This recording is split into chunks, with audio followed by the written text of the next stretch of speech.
Hi grade 12s, it's Mr. Mustafa here. Welcome to my YouTube channel. In this video of your NBT preparation, we will be covering topics in algebra, functions, calculus, geometry, analytical geometry, trigonometry, sequence and series, measurements, operation and logic, probability and statistics.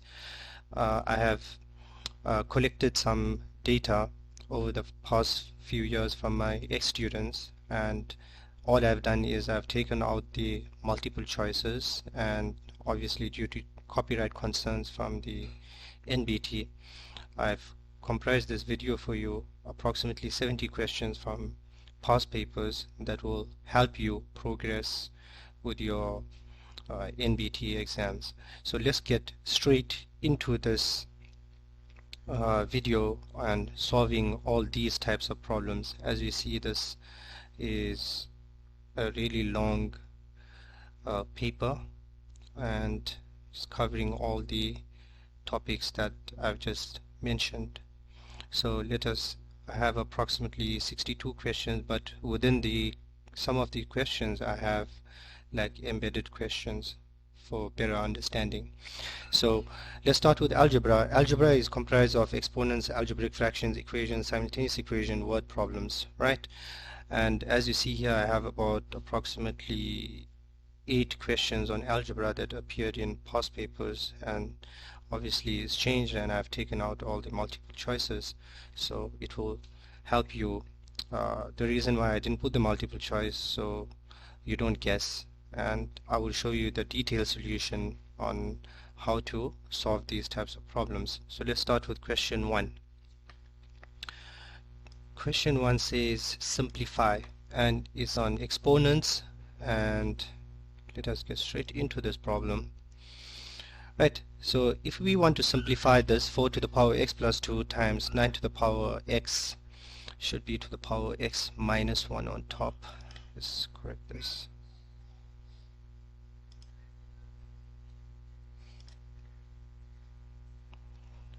Retaking this problem.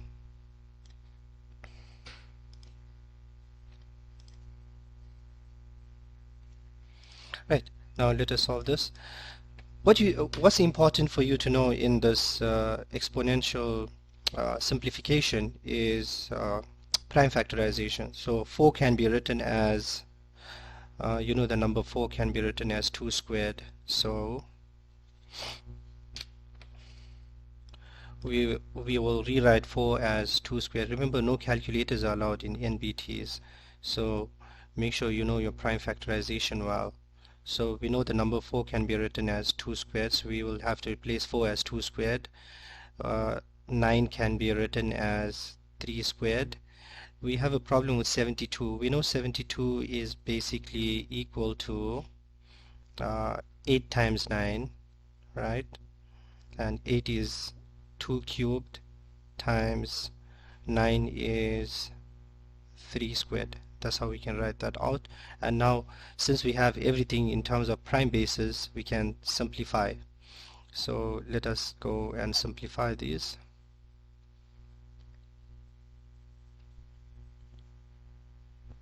Four is 2 squared, so we have 2 squared to the power x plus 2 times 9 is 3 squared to the power x minus 1 divided by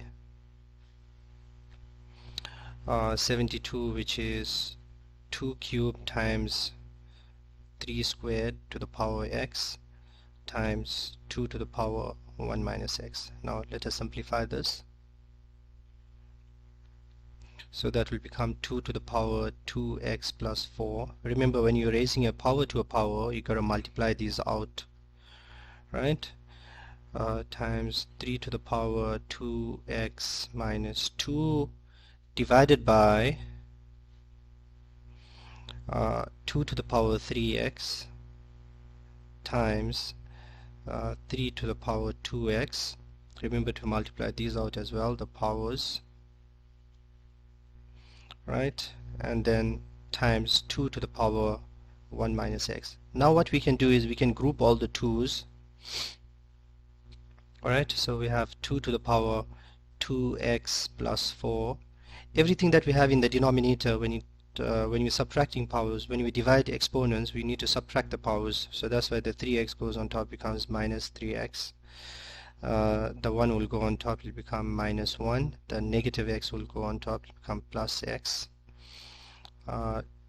Times, remember it's times, we need to group the 3's now. So that's 2x minus 2, and there's only one 3 to the power 2x, so minus 2x. So as we see here is that the 2x and the 2x cancel out. Let's see if all the x's cancel out here. Yes, we got 3x, 2x plus x is 3x minus 3x, all that cancels out. We are left with 2 cubed on top times 3 to the power minus 2. We know when we have a negative power, we take it down, becomes 2 cubed over 3 squared, which is 8 over 9. I hope you guys are understanding. Next problem. We want to simplify this algebraic fraction.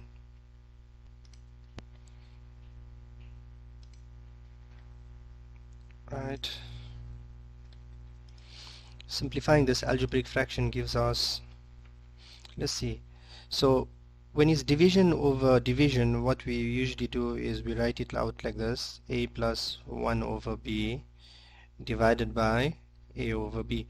We know we need to take a LCD here, so the LCD over here is b, right? 1 can go into b times a is ab, plus 1, b can go into b 1 times, and 1 times 1 is 1, times we need to reciprocal this, so that's b over a. And if we subtract, if we cancel out terms, because remember we are multiplying, we can cancel diagonally and vertically. We can't cancel here, so just b and b cancel out. My final answer is ab plus 1 over a. I hope you guys are understanding. Let's look at, so you will find these answers in the multiple choice options. Same here.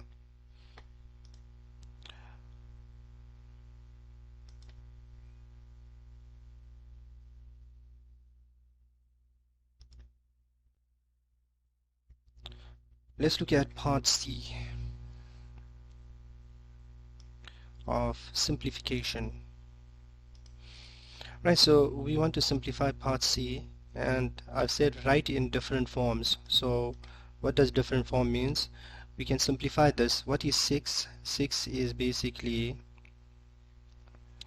6 is 3 times 2 to the power 5, and this is 2 to the power 5. So we can get 3 to the power 5 times 2 to the power 5 times 2 to the power 5. Now we know that when we multiplying same bases, we add the powers, right? When we multiplying exponents with same bases, we add the powers. So we can get 3 to the power 5 times 2 to the power 10. We add them up.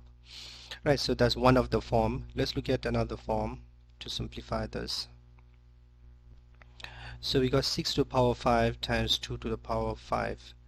So this can also be written as, remember this here can also be written as, we can keep 2 to the power 10 on top and 3 to the power negative 5, or you can say this is 3 to the power 5 and 2 to the power negative 10. These are the different forms of writing. 6 to the power 5 and 2 to the power 5. Because it's to the same power, we can multiply these two out, and we can say that is 6 times 2, which is 12 to the power 5. So 12 to the power 5 is the same thing as saying 6 to the power 5. Why? Because remember 12 can be written as, what if you went and wrote like this? You went and wrote 6 times 2. So you can write it as 6 times 2 to the power 5. Now when you write 6 times 2 to the power 5, we know that we have to multiply out the powers. Remember there's a 1 here and there's a 1 here, so 1 times 5 is 5, so you got 6 to the power 5, check. And then 2 times 1 times 5 is 5, so you got 2 to the power 5. So these are all the different forms of writing. So you got 1 form, 2, 3, 4 different forms of writing this number out. Moving on to the next question, question number 2.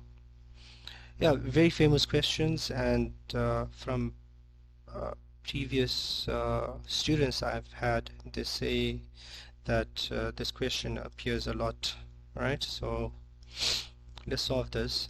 So we got 1 over a plus 1 over b plus 1 over c is equal to 0. Then what's the value of a? So there's many ways we can solve this, but what I found is if you write this out as find the LCD one time, right? Okay, let's find the LCD. We know the LCD is ABC, right? And that's equal to 0. So we got BC plus we got AC plus C and C cancel out, you're left with AB times 1, right? If you cross multiply, then you just get remember ABC is not 0, so remember what we are solving for. We are solving for A. Since there's a A here and the A there, we can take BC across, so that becomes negative BC, and we can factor the A out. So we got A into B plus C. Just writing it in order, take out A there, we got B and C. So this implies the value of A is now equal to negative BC over dividing both sides by BC, B plus C. I hope you guys are understanding.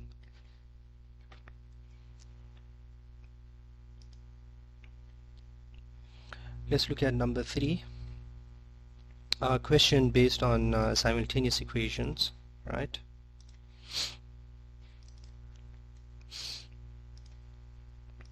So how can we solve this problem? They want the value of A plus B plus C, right? To find, we want the value of A plus B plus C, but now what we have is we got A plus 2B is equal to 17. We got 2A plus C. How can we write this out? Let's see. Is equal to 17. We got 2A plus C plus the C will go there, is equal to 5, and we got B plus 2C. B plus 2C is equal to 14. Now how should we solve this problem? To solve this problem, here's a pattern. If we add up all these 3 equations, see what we get. The idea is not to eliminate anything here, right? But if you do want to know how to use a calculator to solve this problem, you can actually enter it into the calculator, but remember, no calculators are allowed. But anyways, for enrichment purposes, let me show you how to solve it. So you must have the equation in this form. If you have the equation in this form, you just take out the coefficients like 1, 2, 0, right? So you can say 1, 2, 0, and the constant. So remember, this is like you're solving for x, y, z, and your constant is 17. Then 2, 0, 1, and your constant is 5, and then 0, 1, 2, and your constant is 14. I'll show you how to solve this. Actually, our variable is not x, y, z. Our variable is a, b, c in this case. A, b, c. Let's make the constant k. Alright. Anyways, let's solve this problem. We said the method will be to add up all this. So we got 3a plus 3b plus 3c is equal to, if we add up all this, we get 17 and 5, that's 22. 22 plus 14, we should get 36. So now if we divide everything by 3 here, we got a plus b plus c is equal to 12. So what's my answer? My answer is 12. They want the value of a plus b plus c. Now let me show you how to solve this in the calculator, because for enrichment purposes, you know, in future, if you want to solve a 3 by 3 equation, 3 unknowns, you go mode equation, and see this function here, ax and b and y, so option number 2, and you press 1, b is 2, c is 0, and d is 17. A is 2, b is 0, c is 1. We're just taking out all the coefficients here, and the constant is 5. 0, 1, coefficient of b, coefficient of c is 2, and the constant is 14. So this will solve A, B, C for you. So A is 1. The answer for A is 1. A is equal to 1. B is equal to, let's see what B is, 8. And C will give me 3. And C will give me 3. So if you add up all these individual values, 1 plus 8 plus 3, you should get 12. And you should be able to find this in the multiple choice options, right? The main thing is to build your understanding on how to solve these types of problems. I hope you guys are understanding. Don't forget to leave comments if you don't understand. Let's look at number 4.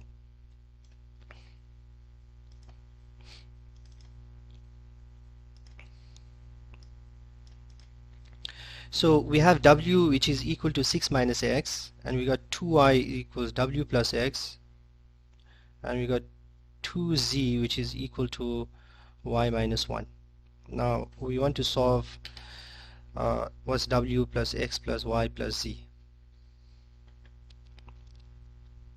Just one second, let me check this question up.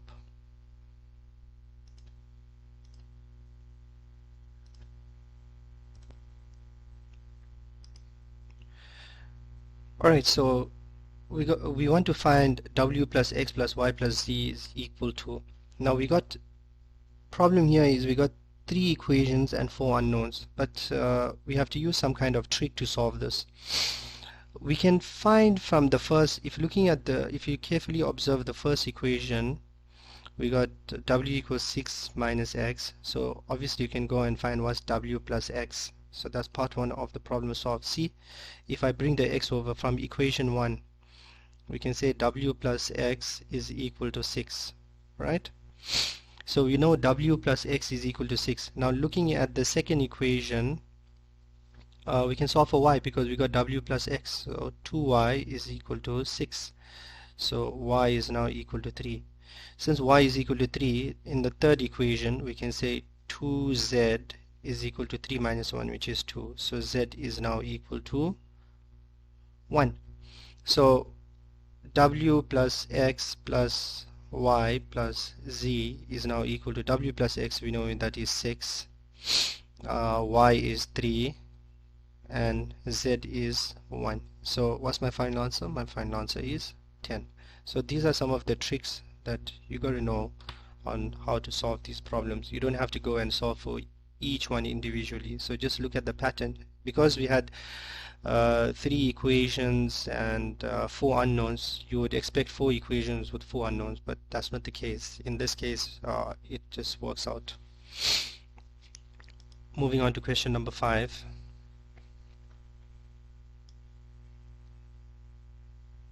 As we see here in question 5, if you can walk 1/8 of a kilometer in t minutes, right, how long will it take you to walk d kilometers at the same speed? So we need to calculate the speed of this, right? So speed is equal to, remember speed is distance over time, right? Speed is distance over time. So the distance is 1/8, and we can complete 1/8 of a kilometer in t minutes, right? So if you simplify this, you're going to get 1/8t. That's my speed. Now we want to calculate how long. So we want to calculate the time. So we can say time is distance over speed. So the distance, d kilometers, right? Distance is d kilometers, and the same speed will be 1/8t. So if you flip this, you're going to get d times 8t, so you're going to get 8dt as your final answer. That's how long it will take you to walk d kilometers at the same speed. So that's my answer. Let's move on to the next question. Some of them are quite simple, some of them you gotta think.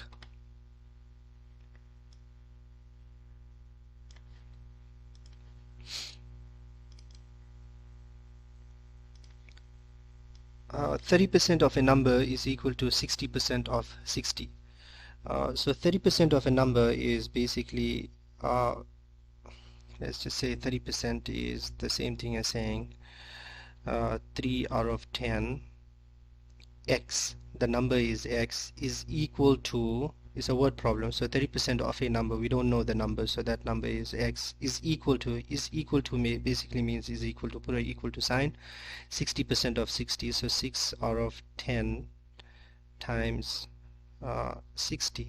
Alright, we can see that the 0 and the 0 cancels out, and 6 times 6 is 36, and we got 3 out of 10 x. Now what we're going to do is we're going to multiply it by 10, so we got 36 times 10 and then divided by 3. So that's my answer. We can see 36 divided by 3 is 12, and 12 times 10 is 120. So the number is 120. You should be able to find these in the multiple choice options. Moving on to the next question, which is question number 7.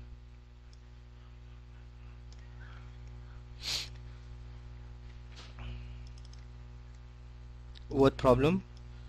The sum of 11 consecutive odd numbers is 209. Find the smallest and the largest number. So first of all, the sum of 11 consecutive odd numbers is 209. So we know we are summing up odd numbers and the sum must be 209. So how can we simplify this? So what's the formula for odd numbers? Right? The formula for even numbers. Right? Let's look at both. The formula for even numbers is just 2k, where k is an element of natural numbers. Okay? And k is an element of, say, integers, right? And formula for odd numbers is 2k plus 1, right? So let the first odd number be 2k plus 1, right? And because we are summing up,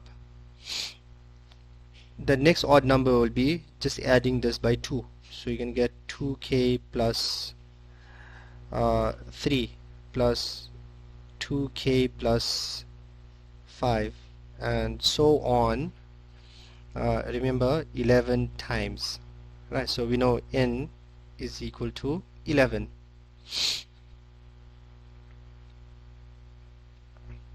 So we can say sum to n terms is n over 2 into 2a plus n minus 1 d. If we're going to work out the common difference here, we can see the common difference is 2 because we're just adding 2 each time. There are 11 terms, so sum to 11 terms is 11 over 2. 2 times a will be the first term, so it's going to be 2 times 2k plus 1 plus n minus 1 will be 11 minus 1, which is 10, and d is 2, so times 2, and that's equal to 209. Now simplifying this, we can say 209 times 2, that's 418, still 11 there. We got 4k plus 2 plus 20. So altogether we have 11 into 4k plus 22, which is 418. Should we, if we check, can we divide 11 into 418. Should we divide, or should we, okay, let's see, 11 times 4k is 44k, plus, okay, let's just divide it by 11 in this case. So I'm going to put 418 inside 11, so 11 can go into 41 3 times, and the remainder will be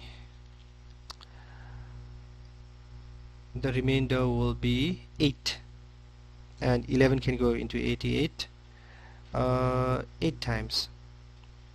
So why? Because 11 can go into 41 3 times. 3 times 11 is 33. You can try long division. 11 minus 3 is 8. Bring down the 8. Yes, 11 can go into 88.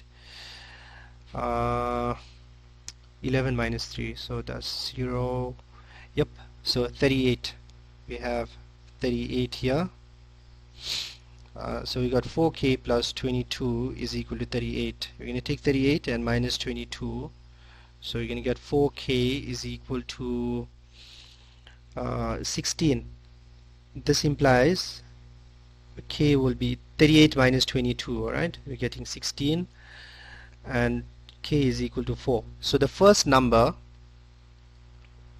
first odd number, so the first odd number that we have here is equal to 2k plus 1. So it's going to be 9 because k is 4, right? And find the smallest and the largest number. The largest number would have been Tn, which is a plus n minus 1d. You know your a is now 9 plus n minus 1 is 10, because we're finding term 11 terms. We're summing up 11 terms times 2. So we got 29, right? So 9 and 29. So the smallest number, that's the smallest number is 9, and this is the largest number, right? Just to verify, so we're going to say n over 2 into a plus l, right? So 11 mod 1, we're going to say 11 over 2 into a plus l, 9 plus 29. Yes, and we get 209. So our answer is correct. Let's move on to the next one. This was more applying sequence and series. Yeah, it shouldn't have been in this topic here, algebra. It should have been under sequence and series. Moving on to the next question. Suppose m and n are integers, right?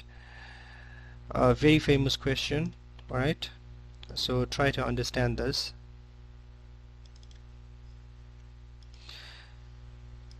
Suppose m and n are integers that are both divisible by 5. Which one is false? So what does that mean? We got m and n that are divisible by 5. So what does it mean that a number is divisible by 5? If something is divisible by 5, then, or if any number is divisible by a certain number, you can write an equation for that. Example, we can say 10 is equal to 2 times 5, isn't? Because 10 is divisible by 5. We can write it, we can say 15 is 3 times 5, right? So this implies I can write m as m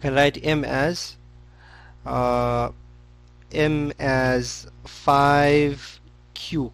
What is q? Q is a quotient. Remember, that's a quotient, that's a quotient.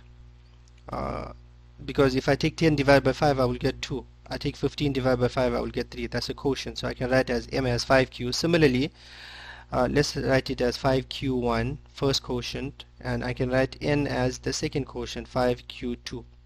Now we want to check if m plus n is divisible by 10. So checking part A, yeah, I want to see if that is divisible by 10, m plus n. So checking part A, what's m plus n? M plus n is 5q1 plus 5q2. 5q1 plus 5q2. So we can check that this is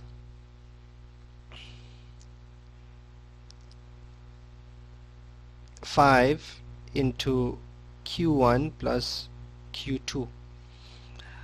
5 into q1 plus q2. So this is basically m plus n is divisible by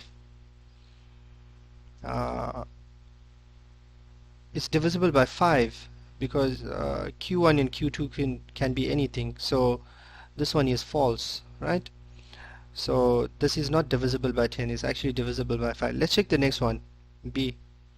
So this is false, alright? It's not divisible by 10. It's actually divisible by 5. As you can see here, 5 times another quotient. So we can just say q1 plus q2, and that's another quotient, 5q. Is divisible by 5. Looking at m times n, is it divisible by 25? Let's check. n, so that's 5q1 times 5q2. So that's 25 q1 q2. We can combine q1 q2 and make it 25 capital Q. So it is divisible by 25. That's true. Next one is 2m plus 2n divisible by 10. C.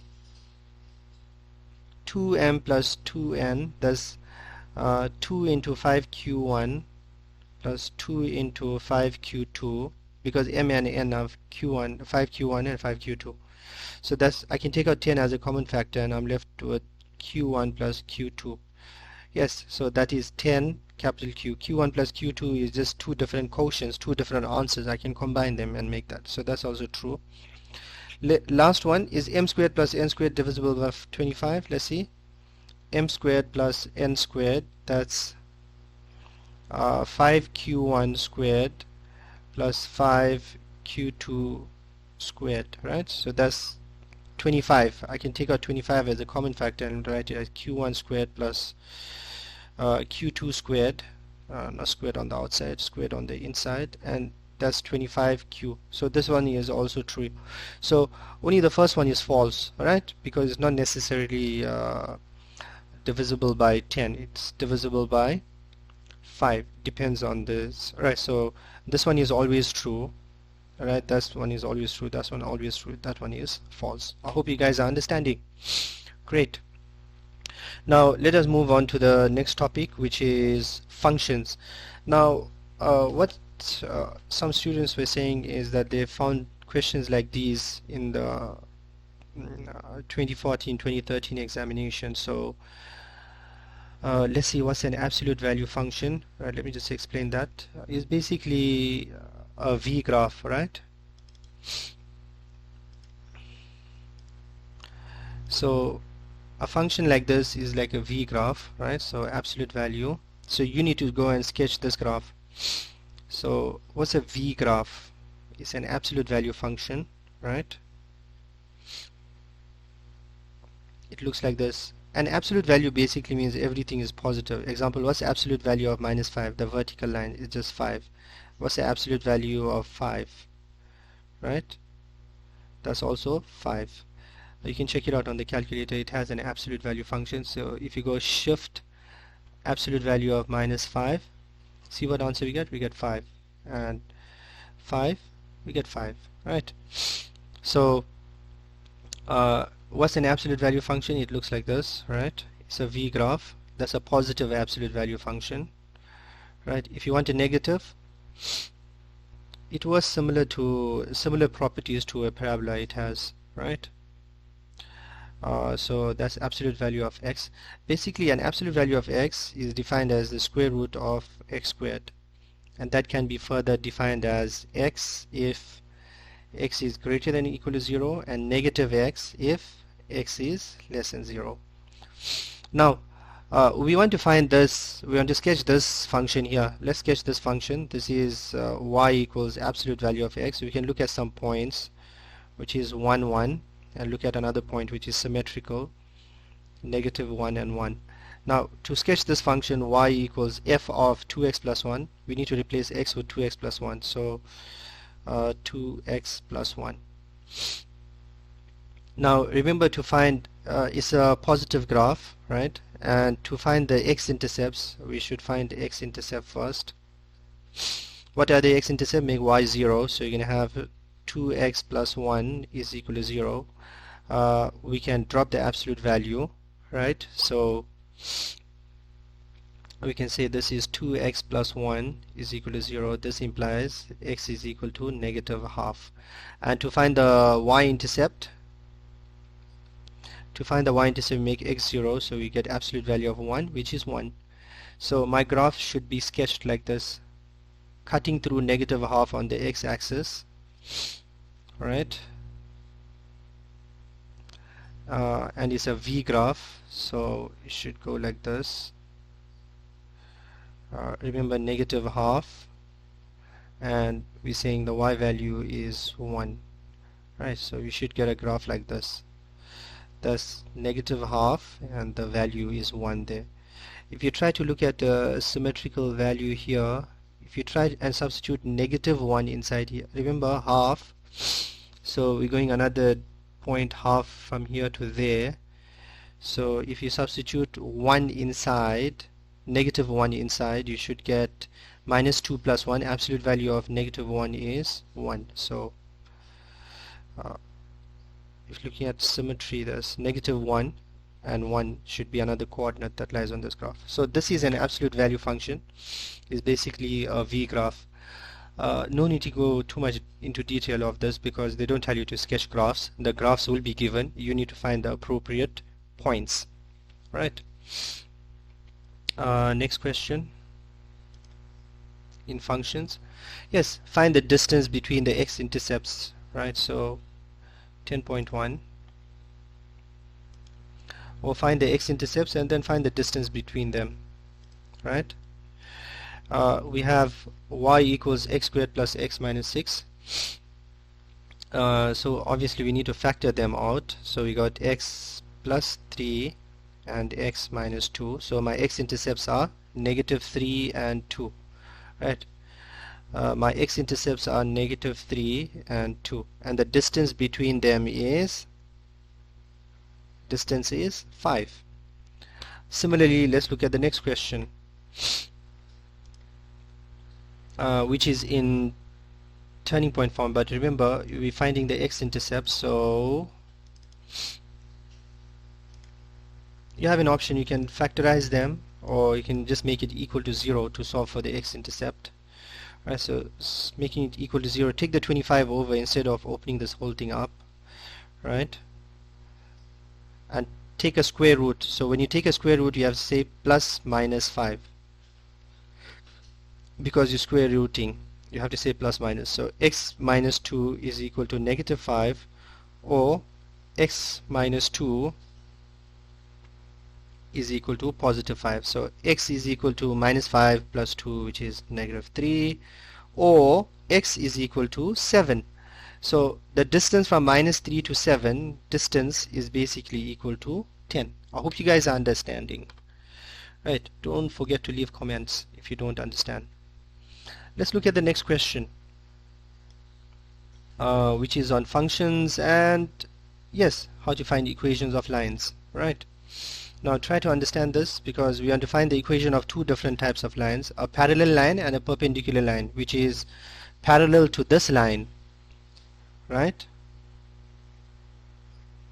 and is passing through this point here. So find the equation of, so you want to find the equation of two lines. Okay, I've just changed the question a bit, right? So there's parallel line and a perpendicular line. Find the equation of a line which is parallel to the line and cuts the x-axis at 4. And the second equation, second question will read, find the equation of the line which is perpendicular to this line. So I'm observing the original line, which is negative half x plus 3, right? And we want to know what's the gradient of the parallel line. So option number 1, the gradient of the parallel line is negative half.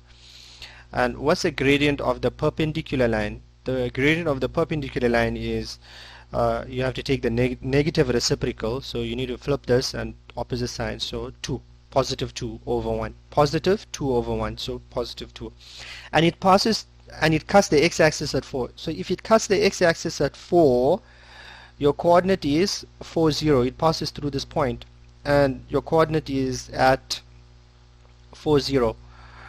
So now you can find the equation of the line, which is y minus y1, which is 0, equals m minus half into x minus x1, x minus 4. So you got y equals negative half x plus 2, right, because we need to open this up. And this one is y minus 0 equals 2 into x minus 4, perpendicular line equation. So y is equal to 2x minus 8. So this is the equation of the perpendicular line, and this is the equation of the parallel line passing through the x-axis at 4. I hope you guys understand. Looking at the next question, finding the maximum value. Most of these questions came out from past papers and stuff. Even the NSC papers, they take questions from there, right? So let's see.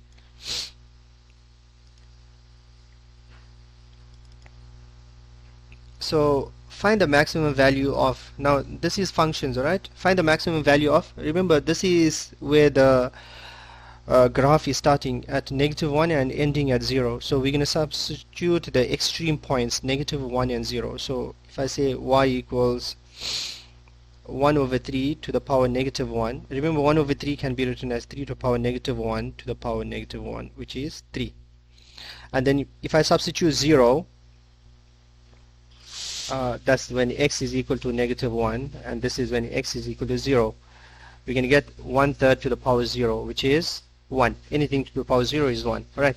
So what's the maximum value? This value here of -1 actually gives a maximum, and this value here of 0 actually gives a minimum. So max at, so we got a maximum value at -1 and minimum value at 0, the other way around. The value of 1 is minimum, the value of 3 is maximum. Moving on to the next question. Guys, we have approximately like 70 questions here, so make sure, yeah, about 70 to 75 questions from past papers. Number 2, we got y equals 1 over 3 sine x, right? Now how are we going to find the minimum and maximum value of this? Very simple. We're looking at the range of sine x. You know the range of sine x, sine graph can have a max value of 1 and minimum value of -1, right? So we're going to substitute, replace the sine x with 1 and replace the sine x with -1. And so let's see what happens. So y equals 1 over 3 to the power 1, we're going to get 1/3. And you say y equals 1 over 3 to the power -1, so we're going to get 3 to the power -1 to the power -1, we get 3. So we can actually see that's the max value, right? So the max value is 3 and that's the minimum value. Okay, something different. Let's look at the next question. We'll find the maximum value of this. Well, yeah, to find the maximum value of this function. Why they said a maximum value? Because we can clearly see that we have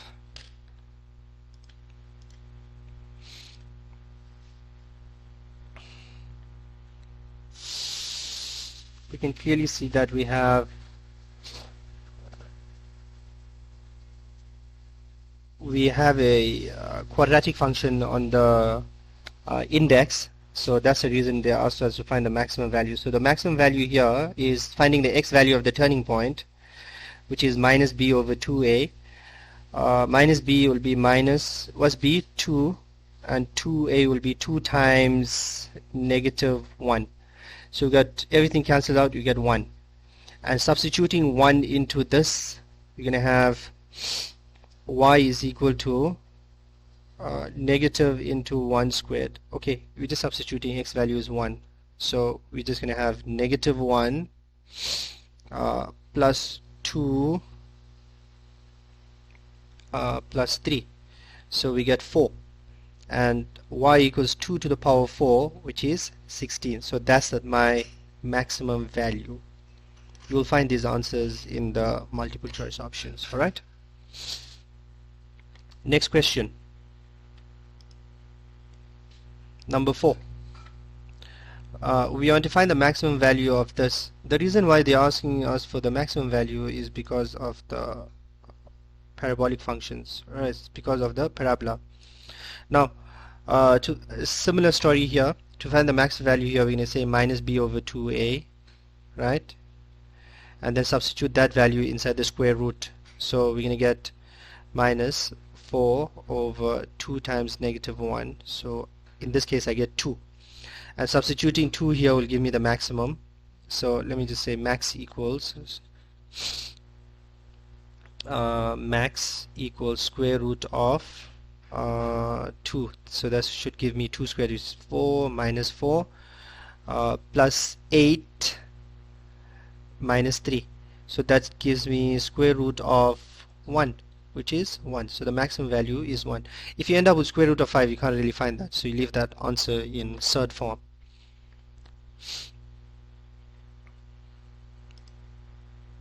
Right, good questions. Let's move on to the next question, which is a transformation question because it's dealing with reflection and stuff, right? Question number 13. If the graph of y equals x squared minus 6x plus 5 is reflected on the y-axis and then reflected on the x-axis, then the resulting equation is. Now very important is to note what happens when you reflect on the x-axis. There's my x-axis here. Here's a point which is x and y. If I reflect on the x-axis, you can clearly see that the y value becomes negative, x remains the same. And if I reflect on the y-axis, you can see clearly the x value becomes negative. So let's look at this. We got negative x squared. So we apply the same concept to transformation of functions. So y equals negative x squared minus 6x plus 5. We're going to reflect on y-axis first. Y-axis. If I reflect on y-axis, x value becomes negative. So you got y equals negative x. You can see I'm changing the x value, negative 6 into negative x plus 5. So we got same, negative x squared plus 6x plus 5. Now we're going to reflect on the x-axis. If I reflect on the x-axis, the y value becomes negative. So just change that to negative y equals negative x squared plus 6x plus 5. So now if I multiply the entire equation by negative, I will get y equals x squared minus 6x minus 5. So that's my resulting equation. That's my answer. And you should be able to find this in your multiple choice options. Let's move on to the next question. Question number 14. Something similar to what we have there, but we need to write the equation in this form. Right, so the line y equals negative 2x minus 3 is reflected in the y-axis. So if you reflect in the y-axis, the x value becomes negative. So y equals negative 2x minus 3, reflect y-axis. So I'm going to do it below this. If I reflect on the y-axis, the x value becomes negative, right?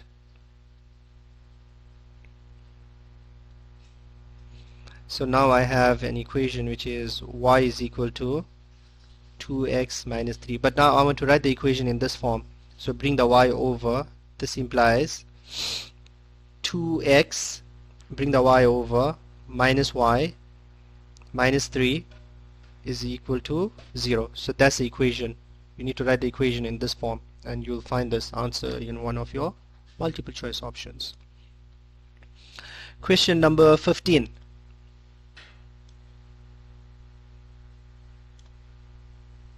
Alright, so solving question number 15. We have f of x which is equal to 2 to the power x and g of x which is 2 to the power x minus 3 plus 3. We can clearly see that there's a transformation. We want to describe the transformation. Obviously they won't tell you to describe, well, the options will be given what you are doing, up and down, left and right and stuff. So what we're doing here is we're going 3 units to the be careful, don't say to the left, it's 3 units to the right actually. Right, so the describing the transformation from F to G, F is translated, right? Translation means movement up, down, left, right. Translated 3 to the, not left, 3 to the right. It works in opposite, right? 3 to the right, and the values at the end depends on the asymptote. It was 0, now it's 3, so it's up and down, and 3 units upwards. Alright, so let me give you an additional question. So if I say something like this, I've got f of x which is equal to 2 to the power x, and I've got g of x which is equal to 2 to the power x plus 1 minus 5. What are we doing now? So this will become 1 to the left, 1 unit to the left, and 5 down. I hope you guys understand. Moving on to the next question.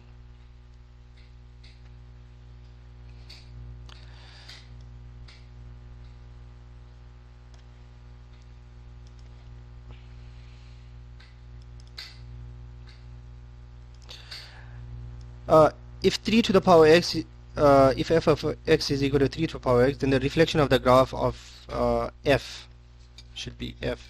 Reflection of the graph of g in the line y equals x. Basically, you want to find the equation of g, which is a reflection about the line y equals x. Now, the reflection about the line y equals x is an inverse function because it's initially xy, and xy now becomes y and x. So it's basically an inverse function, right? So f is a function y equals 3 to the power x, right? So f inverse is x equals 3 to the power y. Now you need to solve for y.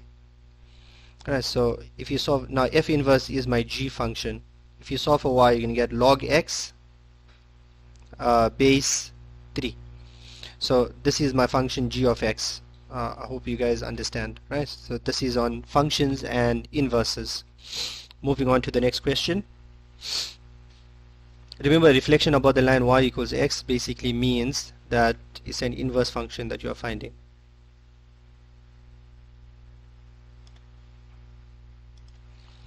Right, so I put two questions here in obviously these types of questions appears in past papers. Alright, so the turning point of the graph of f is minus 2, 4. So all we are given is that minus 2, 4 is a turning point, which is basically in the third quadrant, right? Minus 2 and 4. Minus 2 and minus 4, right? Now what's happening? F of x plus 3. Now x plus 3 basically means you are shifting this graph, not 3 to the right, 3 to the left, because it's horizontal shift, right? That's how it works. So plus 3 will become 3 to the left. So you're moving 3 to the left. So my new turning point now will be, turning point of the graph of this will now be, if you go 3 to the left, it's going to become minus 5 and 4. Minus 5 and minus 4. And x minus 2 basically means 2 to the right and 3 up. If you go 2 to the right, so you're going to say minus 2 plus 2, minus 2 plus 2, and 3 units up, minus 4 plus 3. So now my turning point will now become 0 and negative 1. That's what my turning point will now become. Right, moving on to the next question. Question number 18.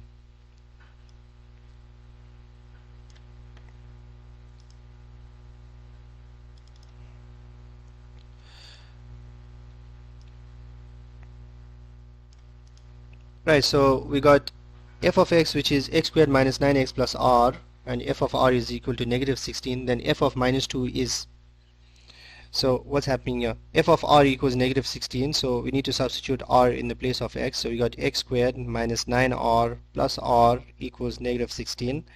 We get minus 8r plus 16 is equal to 0, we can see this is a perfect square, so x minus 4 into x minus 4, so x minus 4 all squared is equal to 0. This implies x is equal to 4. Alright, and this implies x is equal to 4.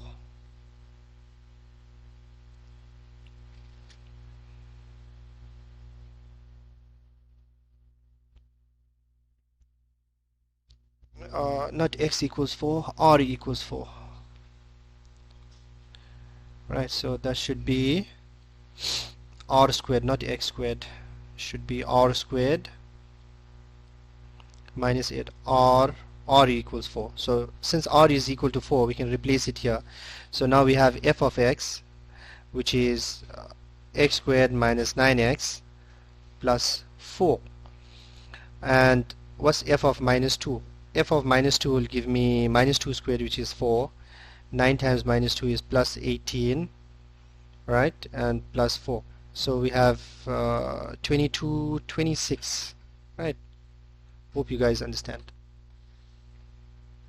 So it's basic function question. They're even telling us the operation to perform here and get the answer. Next one, number 19.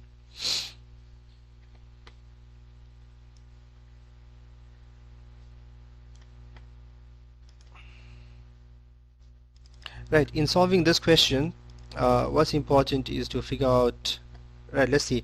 We can clearly see that obviously we have the x-axis here, the y-axis here, that's the origin. We can see that the y-intercept, which is the value for c, which is positive, so we're going to select that one and that one. We can clearly see that it's a sad face graph, so the value of a is less than 0. A should be less than 0. So we can see this one is less than 0. Well, all this is less than 0. C positive, so it can't be that one, can't be that one. It looks like it's this one, but let's check the value for B. Let's check the value for B. How do we check the value for B? We say x value of the turning point, because we know x value of TP. xTP minus B over 2A. Now how are we going to substitute this value? You can choose any positive and negative value. So we know the x value here is x value of TP is negative, so that is less than 0, right? We know that x value of TP is negative, so that's negative equals negative, the value for B, that's what we're trying to find, over 2 times negative, and you know, not negative 1, just negative. Let's just make it negative. So negative negative cancels out, it becomes positive, so the value for B has to be negative, because we need 3 negatives to be it a negative, so B has to be less than 0. So B has to be less than 0, so the answer is D. A less than 0, B less than 0, and C positive. I hope you guys understand, right?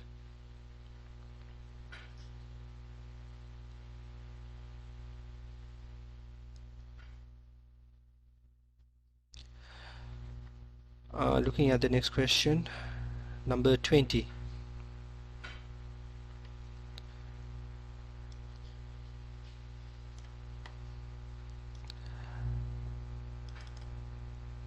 Alright, so they want to know f is a linear function with these properties, and then which one is false. So what we can say here is that we know we have a coordinate 2, 1, and we got 3 and 4. So we can find the gradient, which is 4 minus 1 over 3 minus 2, which is 3.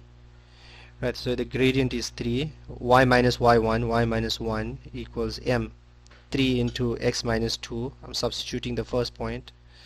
So gradient is 3 at 2 and 1. I'm using the formula y minus y1 equals m into x minus x1. So we get y is equal to 3x minus 6 plus 1. So we're getting 3x minus 5. So we know f of x is 3x minus 5. That's true. What is f of 6? Is f of 6 prime? Substitute 6. F of 6 is 18 minus 5 which is 13. Yes, that is true. F0 is positive. F of 0 is positive? No. 3 times 0 is negative. F of 0 is negative, so this one is false. That one is true. Right, so we're checking which one is true. We know f of 6 is prime. That's true, that's true, that's false. F of 4 is 7. Is f of 4 equal to 7? 3 times 4 is 12, and 12 minus 5 is 7, so that is also true. So that's the only false one. Remember, what is a prime number? Prime number starts from 2, right? Prime numbers prime,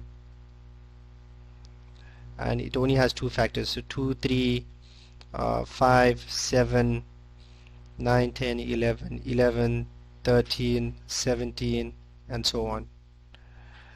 So it has two factors, the number itself and 1, divisible by itself and the number 1, right? Moving on to the next question.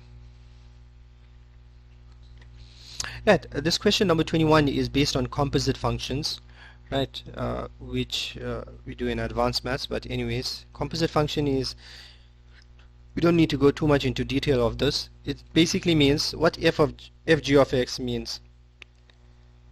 Fg of x, we want to find this function fg of x. So f, what is g of x?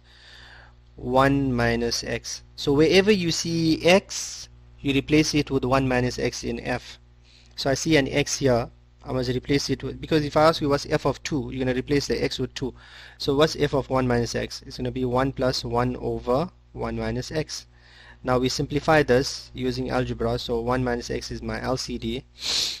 That's 1 over 1, so that's 1 minus x plus 1. That answer you should get is negative x plus 2 over 1 minus x. If I switch the signs around, you're going to have x minus 2 over x minus 1, because I took out a negative from the top and the negative from the bottom, so I switched this around. X minus 2 over x minus 1. G f of x, what if we want to find g of f of x? So it's g, what's f of x? 1 plus 1 over x. And then wherever you see x in g, you must replace it with this whole thing. So I see x here, I must replace it with this whole thing here. Okay. So I've got 1 minus, what is x? This whole thing here. 1 plus 1 over x. And I can see 1 minus 1 cancels out. I'm just left with negative 1 over x as my answer. So I hope you understand, guys. Basically, composite functions is like taking one function and substituting into the other function in the place of x. So I hope you understood both the problems. So it depends on what they want. In most 99% of the time they want like f g of x, right?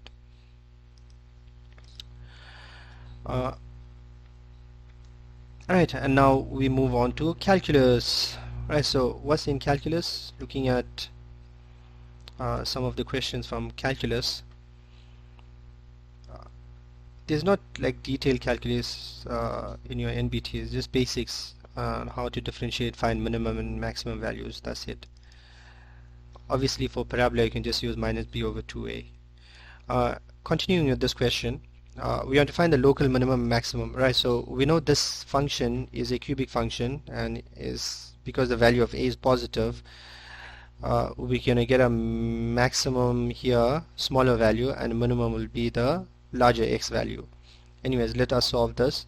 Finding the derivative, that's how we find min-max. For min-max, right? That's what we need to do. Find the derivative. So we got 3x squared minus 6x plus 9 is equal to 0. So we got x squared, dividing the entire equation by 3. Remember 2 times minus 3 is minus 6x. Just check this up, right? So we have minus 2x plus 3 is equal to 0. If we solve this, x minus 3, x should be minus 9 here. Minus 9 minus 3, right? Right, so we got x minus 3 x plus 1 is equal to 0. So x is equal to 3 or x is equal to negative 1. The nice thing here is that you don't need to go and find the y value. So we want to know at which x value there is a minimum and at which x value there is a maximum. So remember, this is a maximum, and on the number line the smaller x value will be the maximum, the larger one will be the minimum. So the larger one is here, so minimum occurs here at this x value, then maximum is at the smaller x value. I hope you guys understand because of the shape of the graph.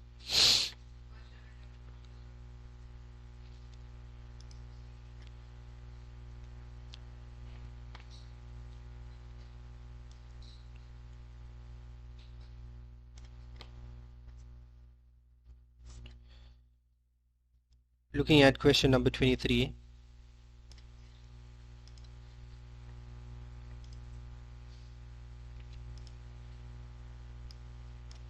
Right, we're going to find all these things. What's the y-intercept of the function? That's easy, f0. Substitute 0, you get f of 0, which is equal to negative 2. So the y-intercept is negative 2, right?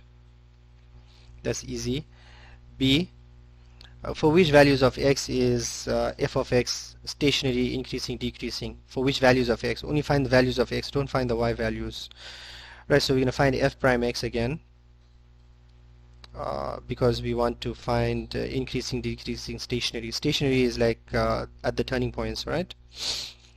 So we have minus 3x squared plus 6x plus 9. Right, let's factor this out. Minus 3 into x squared minus 2x minus 3. Factorizing this again will give us and we know this is a function which goes like this, right?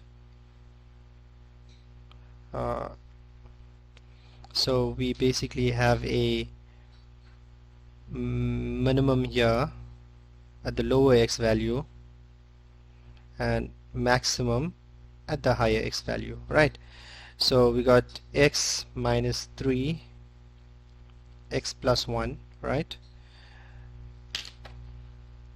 Looks like it's something similar to the previous one. Yeah, so stationary at, when it is stationary at x equals 3 or x equals negative 1, but we can also classify what type of stationary points these are. At negative 1 there's a minimum, and at 3 there's a maximum. Then when it is increasing, it's increasing from, what was the values here, negative 1 to 3. Negative 1 to 3. This value was negative 1 and that was 3 x values. So negative 1 to 3. Make sure when you write increasing, decreasing, do not include. And when it is decreasing,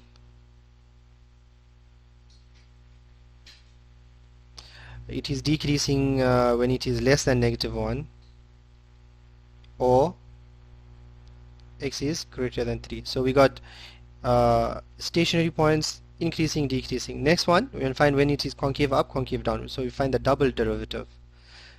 So C f double prime x is equal to minus 6x plus 6, right? So we can say that's equal to 0. So x is equal to 1. So we know the point is 1 here, right? So we want to check when it is concave up. This value is 1, right? We can clearly see there's a concave up here. See? And then it changes concavity after 1. So concave up for x less than 1.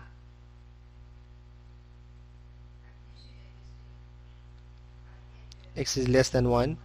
At x equals to 1 there's an inflection point.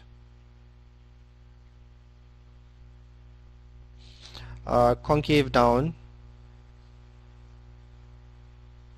when x is greater than 1. After 1 you can see the graph is going shape down. So concave up is basically in this bowl shape here, right? And concave down is basically the shape here. And inflection point is when the concavity changes. See, it changes there from concave up to concave down, or concave down to concave up. That's when the inflection point occurs. So I hope you guys understand all this calculus questions.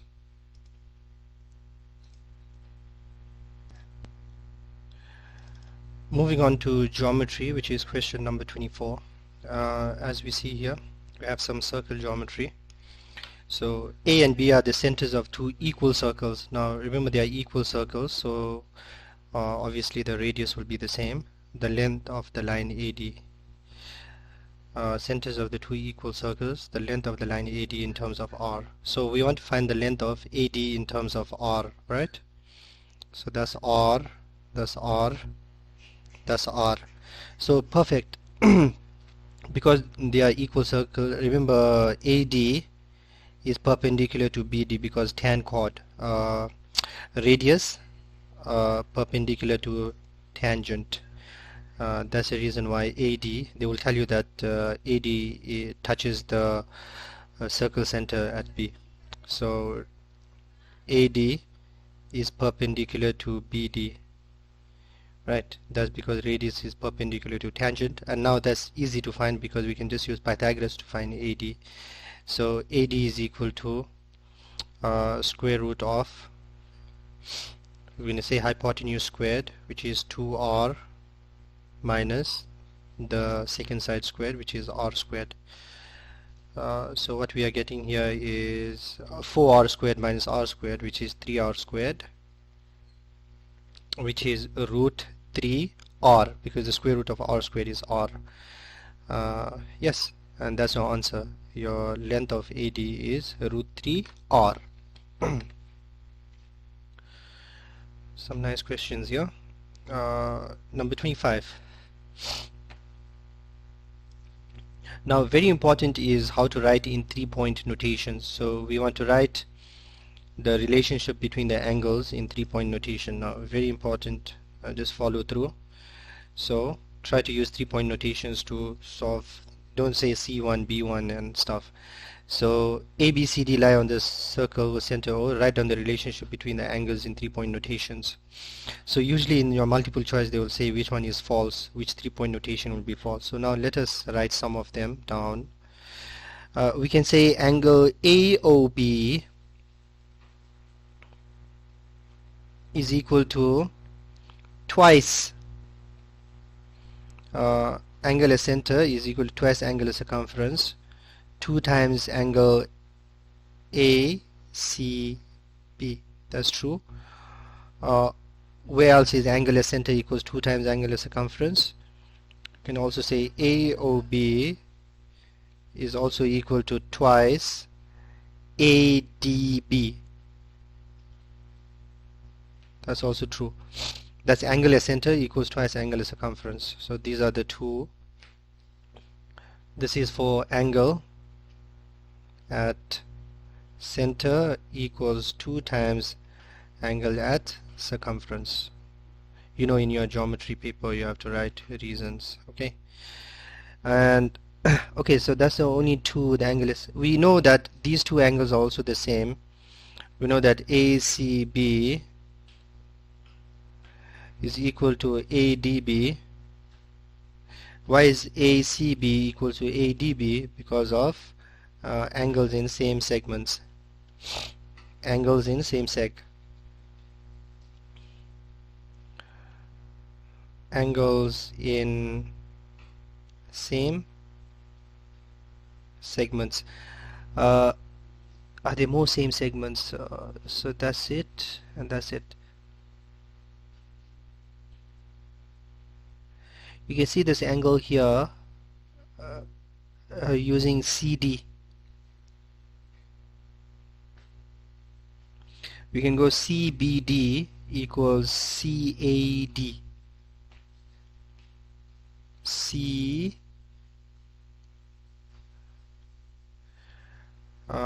we finding using this chord, this thing, yeah, we can say CBD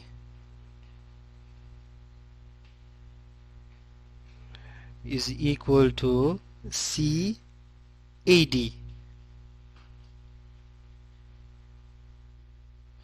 So that's also angles in same segments. What else? What other relationships we can write here? We can say that AO equals BO. That's because they are radii, right? What other reasons can we put here? Do we have a cyclic chord? No, we don't. That one is equal. Okay, if you figure out more, please write in the comments for question number 25, right? Thank you. That's it. So obviously these are all the correct statements, so you'll probably choose the incorrect or the false statement. So they will just write nonsense there somehow, and then you have to figure out which statement is true or which ones are false. So these are all the true ones. So the false one will be probably AOB equals ACB, something like that. Right, let us continue to question number 26. As we see in question number 26, it's a simple problem with, let's see, yes, how can we solve question number 26? Find the value of x. How can we find the value of x?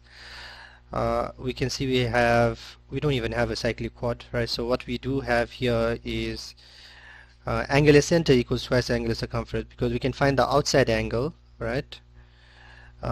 Why are we finding the outside angle? Because I can complete a diagram like this. Now you can get angular center equals twice angular circumference. Or you can say that's a cyclic chord now. That's 150. This will become half of 150, which is 75. And then add up 75 and x to get opposite angles of cyclic chord. That's another method of solving it. And you should get 105.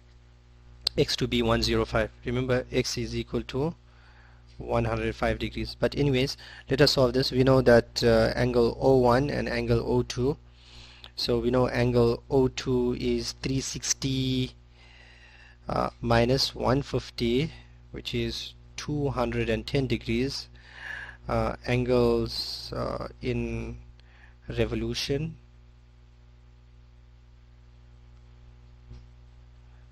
Lucian, or angles around the point. So now we can do angular center equals twice angular circumference. So x is equal to 105.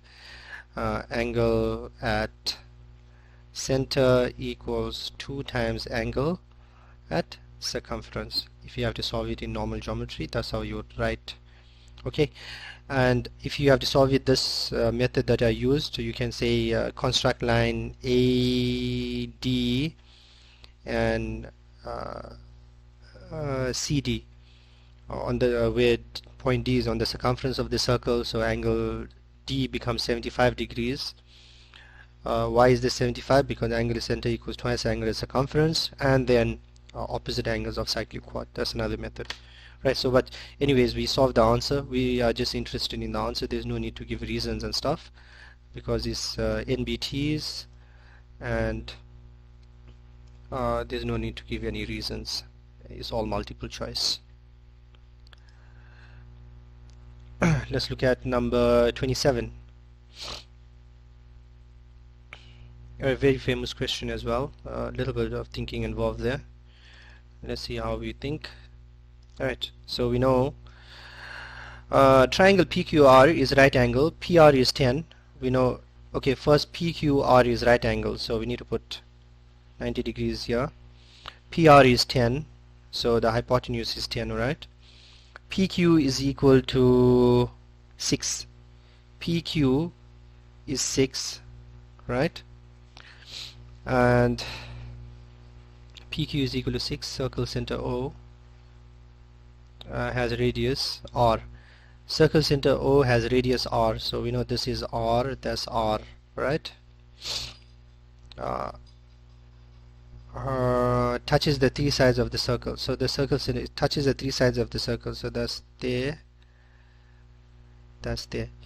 So what we figure out here is that this part over here, because that's 90, that's 90, that's 90, so obviously that will make it 90, and adjacent sides are equal, so yes, then this one here will become, then this one here will become a square. So this is, so that distance is r, that is r, so this distance from here to there where it touches, that will become 6 minus r. Okay,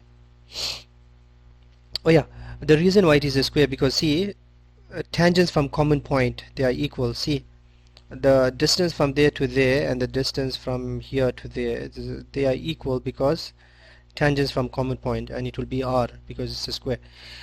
Anyways,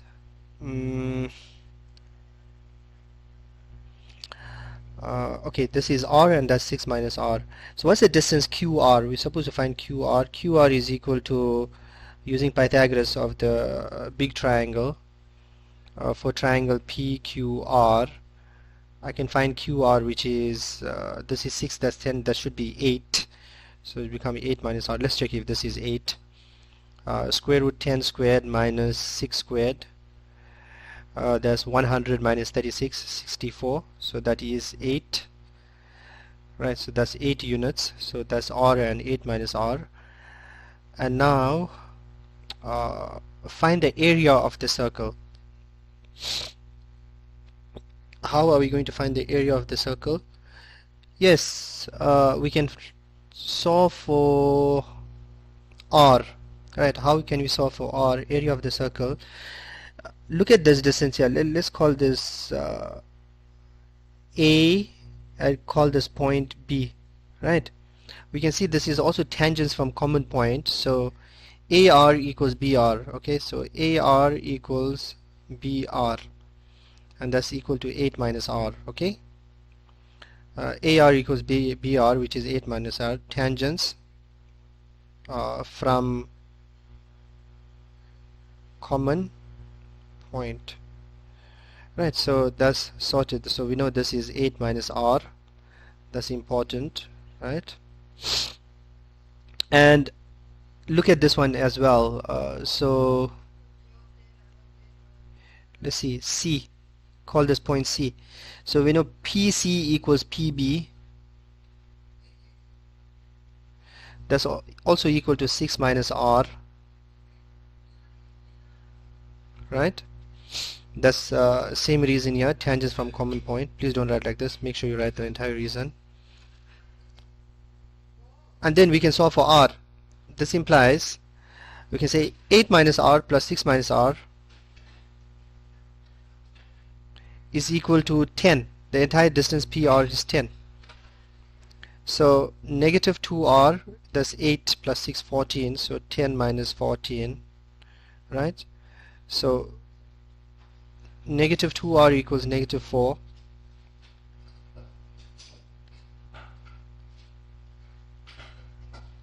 This implies r equals 2. Now because r is equal to 2, we want to find the area of the circle. So area, right, area is equal to pi r squared, right? And r is 2, so you're just going to get 4 pi. So your answer is 4 pi. That's the area of the circle. I hope you guys understand. Some good questions here that appeared in past papers. Now let us move on to analytical geometry.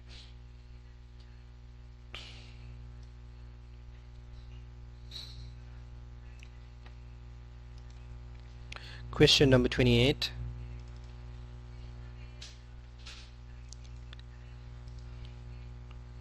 Right, so the diagram shows a straight line BC.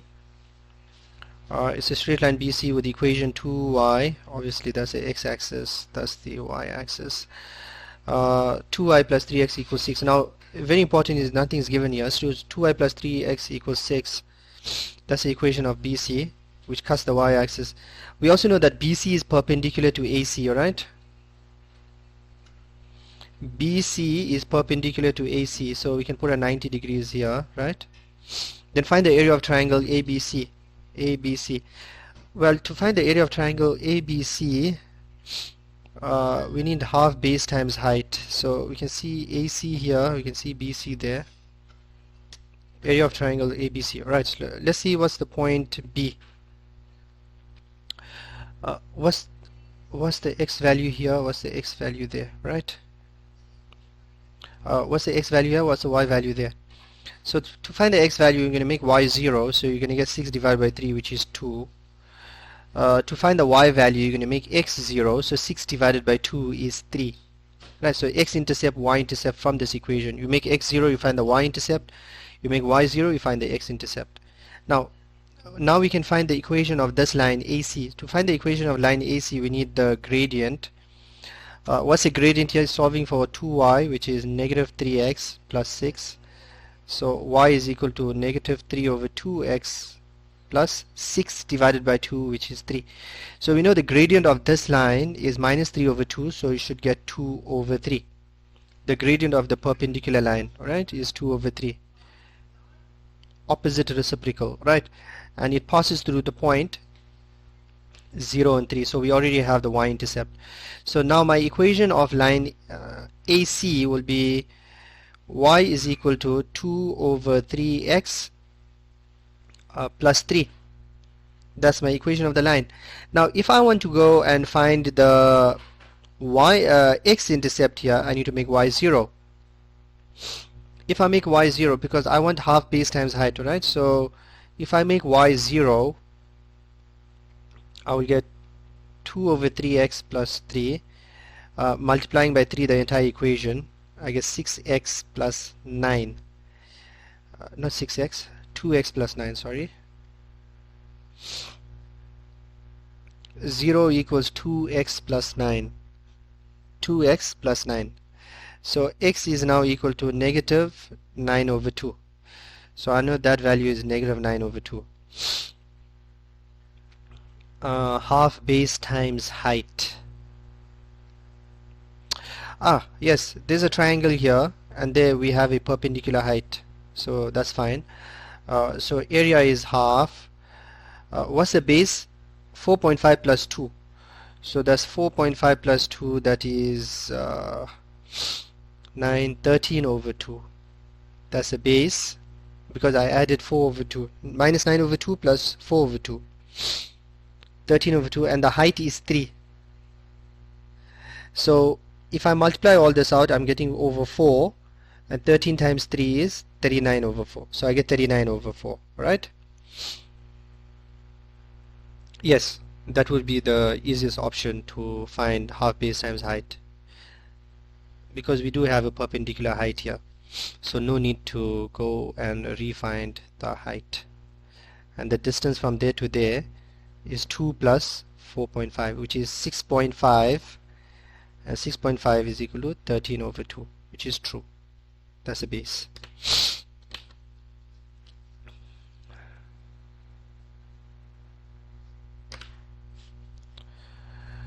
Next problem, number 29.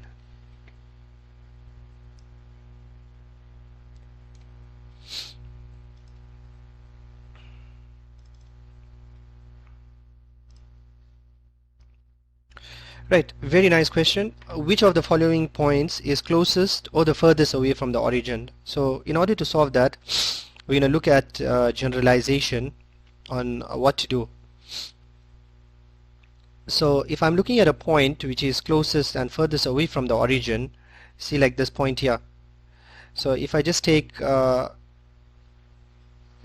coordinate as x, right, and if I take this y value to find this, so all we need to do is just find r squared, the radius.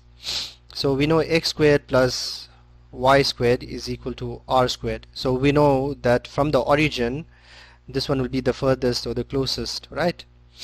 So we're going to use this formula, right? So we have point P. Let's rewrite this down. R squared equals x squared plus y squared. That's what we are using.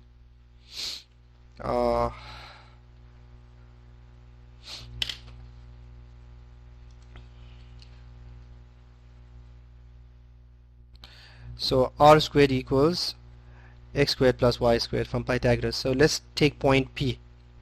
So point P's r squared will be minus 8 squared plus minus 1 squared. That's going to give me 64 plus 1, which is 65.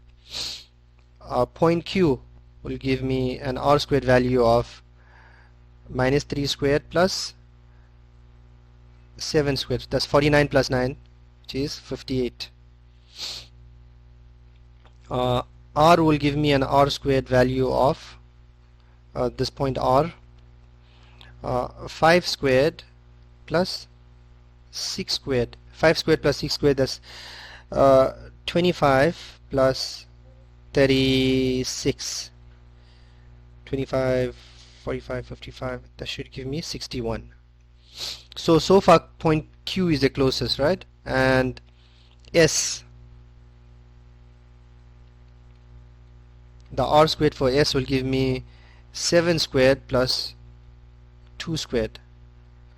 7 squared is 49 plus 4, that will give me 53. So this point is the closest. Yeah, this point is the closest and this point is the furthest. Point P is the furthest, and that's the closest from the origin. I hope you guys understand.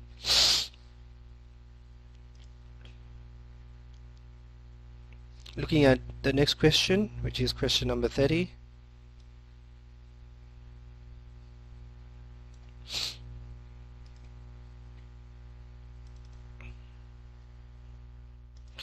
The vertices of a triangle are PQR.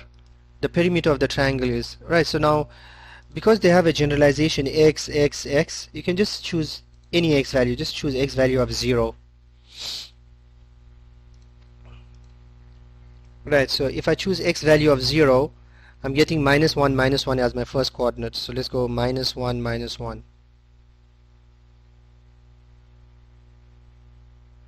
Right, that's point P. Then I have Q, which is 0 and minus 1. So point Q lies on this.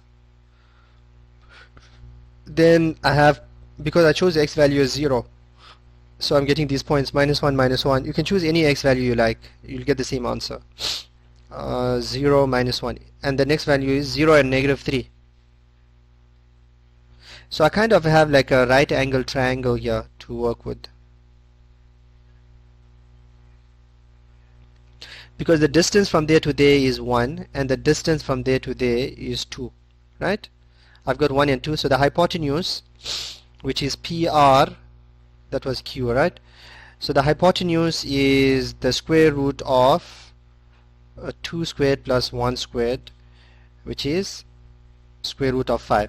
So what's my answer? The perimeter is equal to 1 plus 2 plus root 5, adding up the 3 sides. So you get 3 plus square root of 5.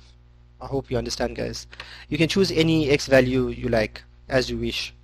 You can choose x value of 0 as well, x value of 1, so you get 0, 0. You can actually start from there.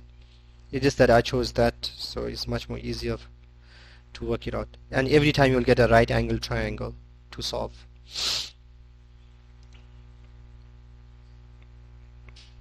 Alright, next question, number 31.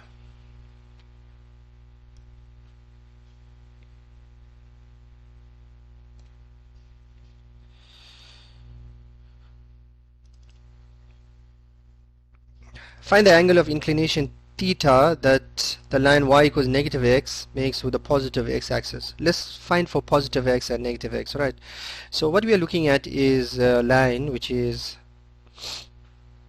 y equal to x and y equals negative x.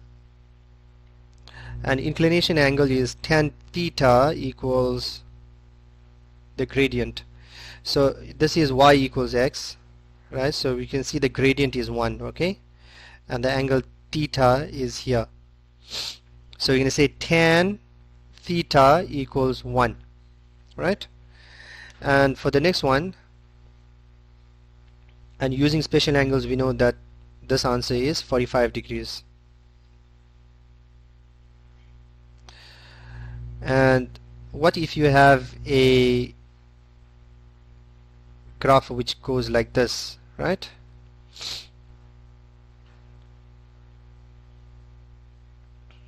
So what we can say here is that that angle is theta and the gradient is -1.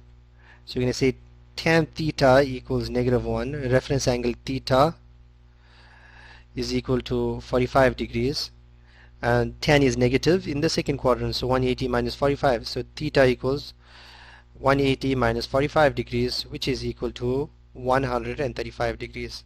So what's the answer? Find the angle of inclination theta that the straight line y equals -x makes with the positive x-axis. There I started with the positive x-axis touching the line. That's 135 degrees. That's your answer.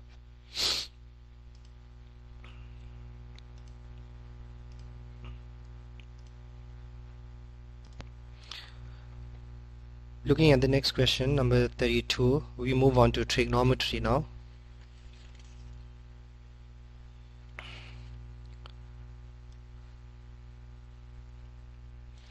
There's lots and lots of trigonometry in NBT, so just be careful. Right. So first we start with the cos diagram problem. We have cos x, which is equal to -5/13, and sin x is positive, right? So where is cos negative and sin positive? So we go have the cos diagram. Cos is negative in the second and third quadrant, and with sin positive in the first and second. So this is where my diagram goes. So I will sketch my diagram right here, right? Make sure to ground the hypotenuse, the radius. The value is -5/13, so adjacent of hypotenuse. There's the angle x here, that's your reference angle. 5 and 13, so 13 is the hypotenuse, adjacent. So the opposite will give you 12 by Pythagoras. Y equals square root of, right? Y equals square root of 13 squared minus 5 squared, which is 169 minus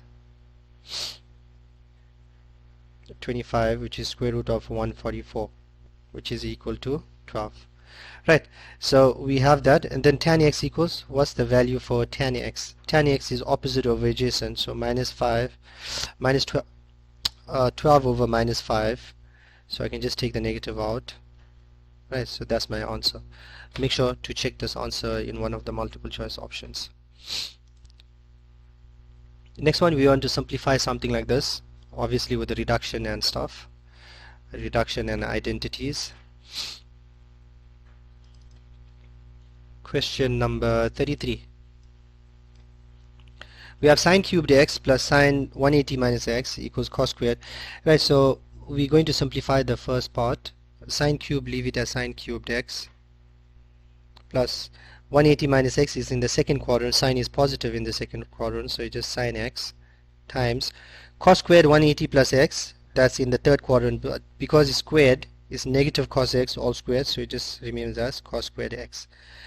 And we're going to divide it by sine of 90 minus x will give us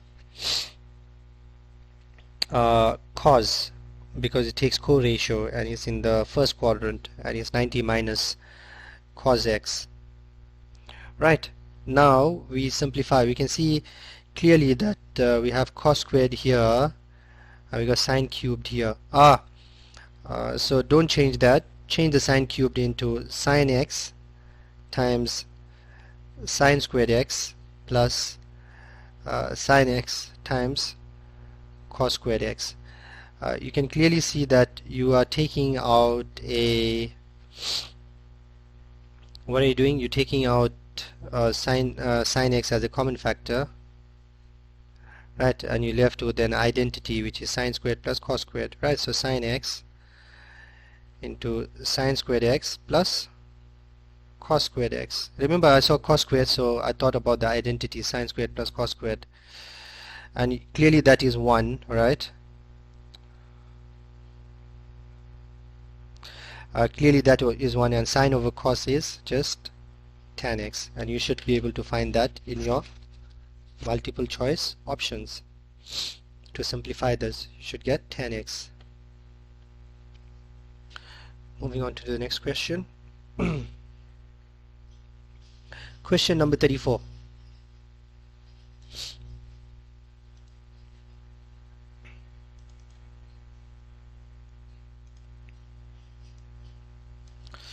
In triangle ABC, AB is equal to 6, area is 4.5, and angle A is 30 degrees. Okay, so we kind of need to draw the triangle first in order to solve this problem, right? So triangle ABC, this is general triangle. Don't think that this triangle is basically isosceles, not necessarily. ABC, so AB is 6, area is 4,5, right? Angle A is 30 degrees, right? Then AC, what's the AC? Because the area of the triangle is given, we're going to use solution of triangle, and you remember the area formula is half sine A, so half BC sine A. So you're going to have half, we're going to make AC, there's B here, and there's C, opposite C is C. So half BC sine A, B is, A is 9 over 2, right? 4.5 is 9 over 2, that's half. What's B? B is unknown. C is 6, that's a B, that's a 6, sine 30, and you know sine 30 is another half. One second, you can see that you can clearly see that half of 6 is 3, so you're going to get 3b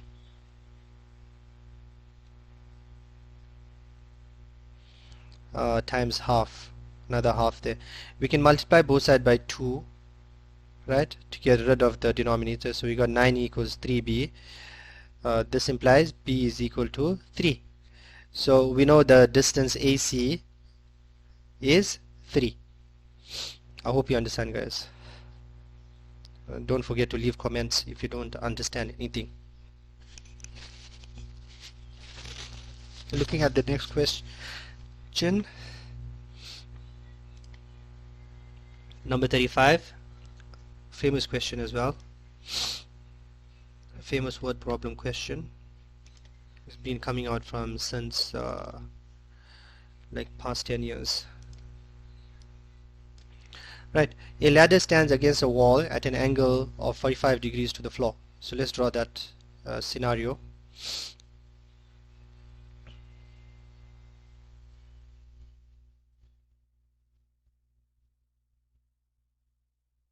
Right, 45 degrees to the floor. There's a floor, that's the wall, that's the floor, stands at 45 degrees to the floor, right? The foot of the ladder is 3 meters away from the wall, so this is 3 meters, right? If the ladder slips 1 meter down the wall, so now the ladder is here, it slipped 1 meter down the wall. So now the ladder is placed like this.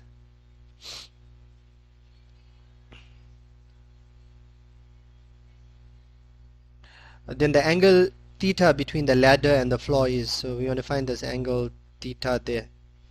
Right, so first we need the length of the ladder using the 45 and the 3. So remember that's a right angle, 45 and 3. So you got adjacent hypotenuse. So we got cos 45 equals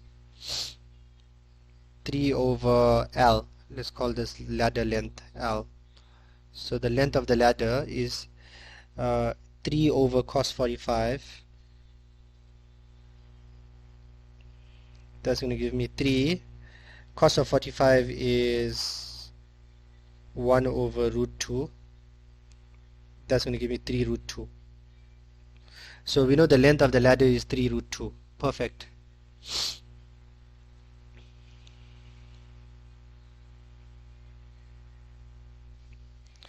The length of the ladder is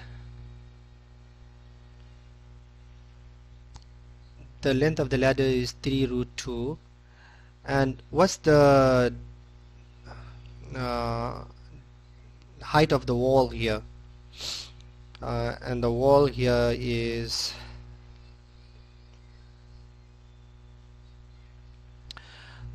yes, the height of the wall, just work this out, because we need to find the angle theta there. So maybe I'm thinking use the length of the ladder and the height of the wall, because we know that's 1 meter down. So if you can calculate the height of the wall and then minus 1 meter, then we should be fine. Right, so we got yeah, we can use Pythagoras using 3 root 2. So you're going to say 3 root 2 squared minus 3 squared. So 3 squared is 9, 9 times 2 is 18, 18 minus 9 is 9, and the square root of 9 is, remember we're getting 18 minus 9, so we should get 3. So the height of the wall is also 3. We should have figured that out, because that's 45, that top angle will be 45, so 3 and 3, no need to use that, right? So 3 and 3. So if this slides 1 meter down the wall, now you have 2 meters left, right? So you're dealing with something like this now. You have the length of the ladder, which is 3 root 2. You got 2 meters because 1 meter down the wall, and that's the angle theta. So to find theta, you're going to use sine angle. So sine theta equals opposite over hypotenuse, which is 2 over 3 root 2. 2 over 3 root 2, you can also rationalize this, multiply by root 2 over root 2. So you're going to get 2 root 2 over 3 times 2. So you know 3 times 2, the 2's cancel out, so you're just going to get root 2 over 3. Final answer is just root 2 over 3. So sine, your final answer should be sine theta. This implies sine theta equals 2 over 3 root 2, which is the same thing as saying, or sine theta equals root 2 over 3. I think this should leave the answer in this form. Yeah, I think from previous student they suggested that just left it in this form, so they selected this one. That's correct. So in this form it will be right. So you select this one here. Next question. Right, we want to find the maximum and minimum values of trig functions. So let's do this one at a time.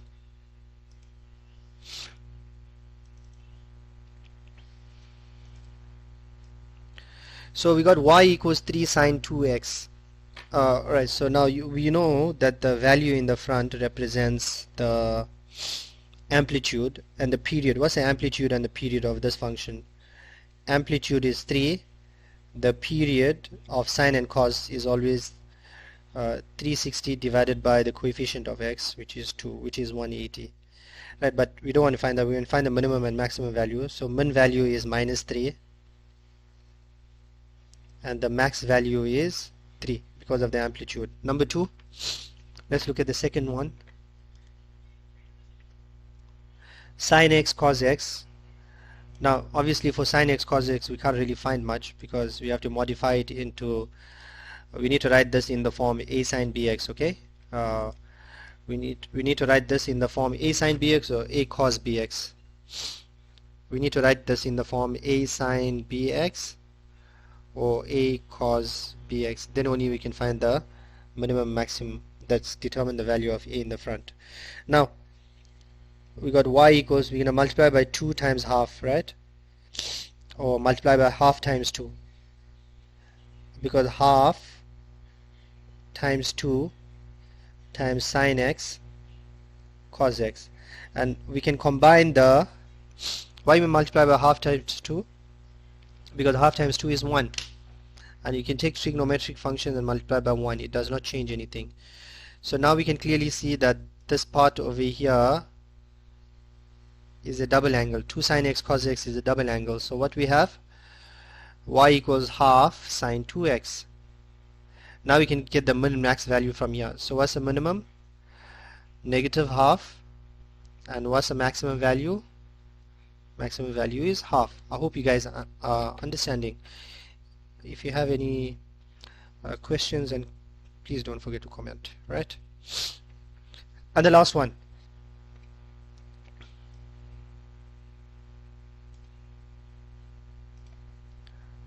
Right, and the last one is something similar to what we just did now. Because when we see sine x cos x, try to use double angle there. So y equals 3 plus 3 times 2. 3 times 2 is 6 sine x cos x. So 2 sine x cos x is 3 plus 3 sine 2x, because 2 sine x cos x is, we just did that now, that is sine 2x, right?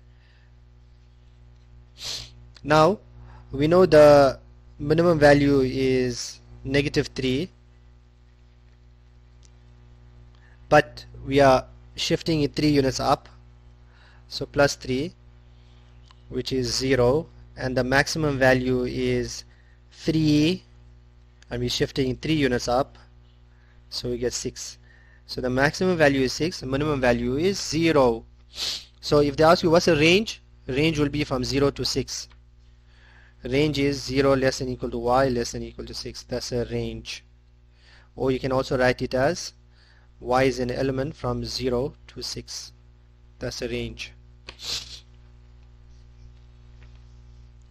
I hope you guys understand. Moving on to the next question.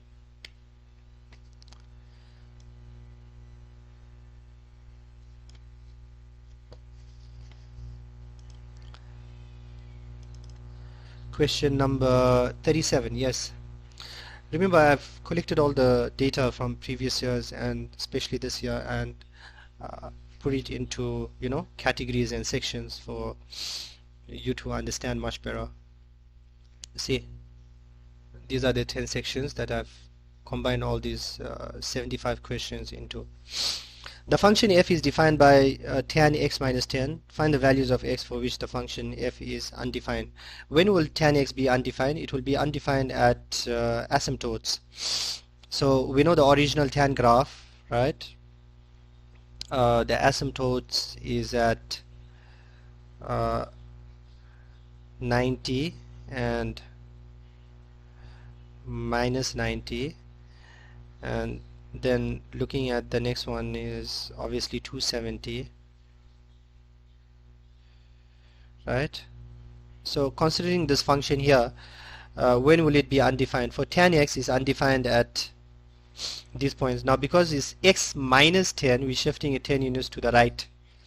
So now for f of x, undefined will be where the asymptotes are, when x is equal to, remember, 10 units to the right, so minus 80, or x equals 100, or x equals 280 degrees. Okay, so then that's where it will be undefined, because if you substitute each of these values, minus 80 minus 10 is minus 90, 10 of minus 90 is undefined because there's a vertical asymptote there.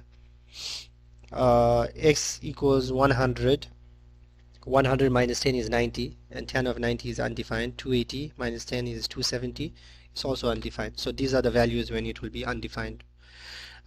And you saw how I worked it out. I just looked at the original tan graph and I used translation of 10 units to the right. Looking at the next question, number 38, famous question.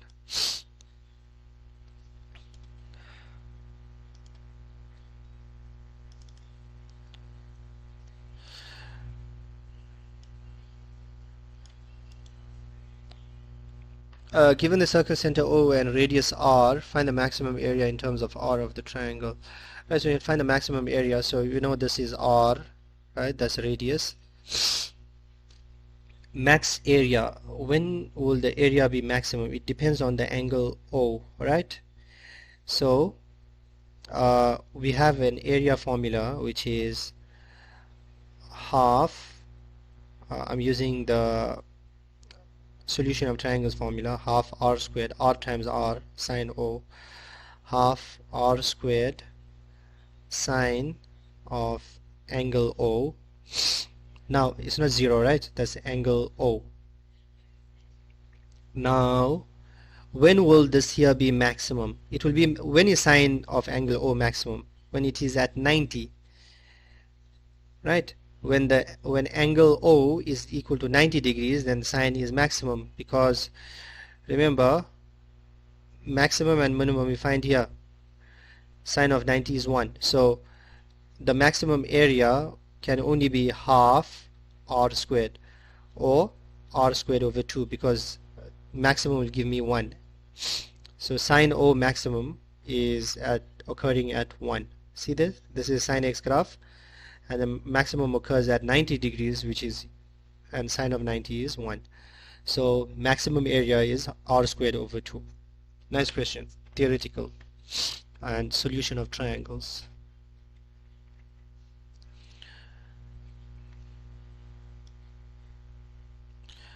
Yeah, another famous question. I've just added one more question there, right, because it appeared in past papers. Question number 39. All right, so the graphs below represents, okay, they will give you these points here, and let me just add it. So sine x, the graph of f of x, which is sine x, this is this f of x graph, sine x, right? So that's 90 here in the center, and that should be, where it's touching is 180, because of sine of 90 is 1, right? And thus minus 1 occurring at the bottom. They'll give you all these points, right? So where is, let's see, for, and cos 2x, so is cutting here, should be 45. It's cutting there, that's 135. They will give you all these points. Hence, for x is an element from 0 to 180, for which values of x is f of x times g of x less than 0? So where's one graph above, one graph below? What does f times g less than 0 means? Positive times negative is less than 0, or negative times positive. Negative times positive less than 0, positive times negative is also less than 0.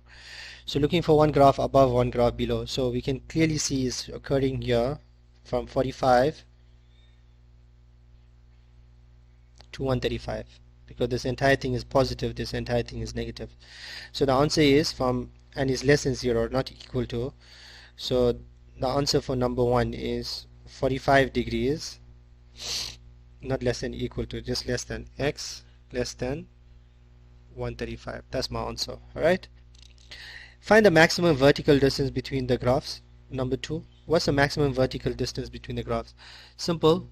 We see the maximum vertical distance is occurring at 90, and is that's 1 and that's 1. 1 plus 1 is 2. So 1 minus 1, so 2. Maximum vertical distance is 2 between the sine and the cos graph. Right, nice questions. Moving on, we're almost there, guys. Yeah, let's look at sequence and series. Remember, we did one of the question that was in functions, but it was supposed to be part of sequence and series. That question based on the sum of consecutive odd numbers is 2 or 9. Anyways, let's continue with sequence and series.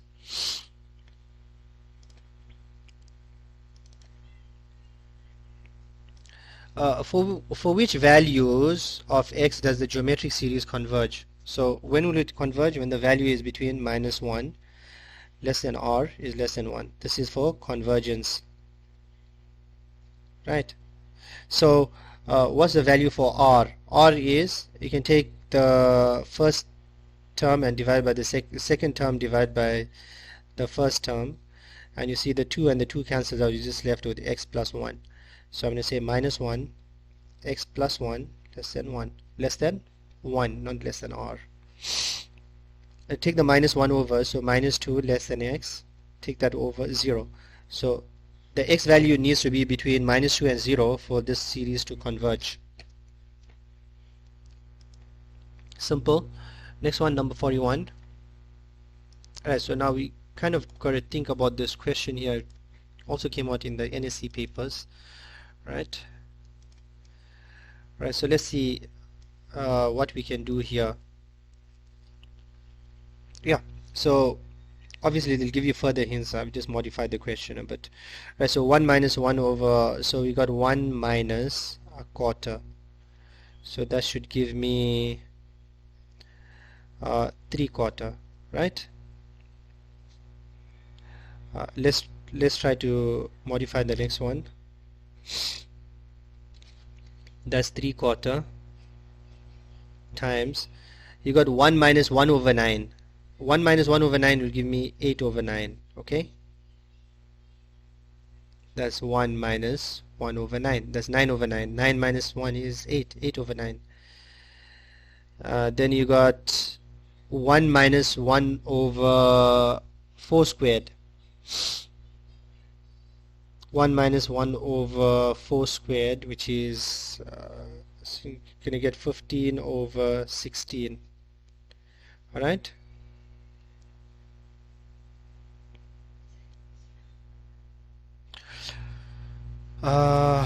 dot right up till, remember the denominator is not changing, so that remains as 100 squared. Alright, that's going to remain as 100 squared, and we're kind of getting like 100 squared minus 1 here. We're getting 100 squared minus 1 here, if you think about it.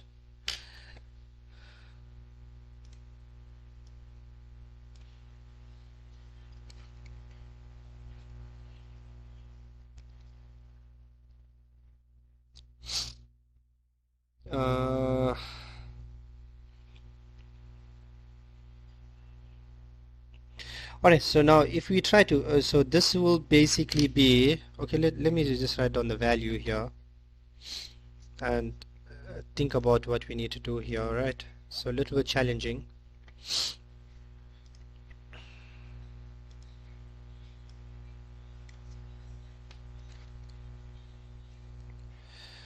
So that's going to be 10,000, so 9999 over 10,000.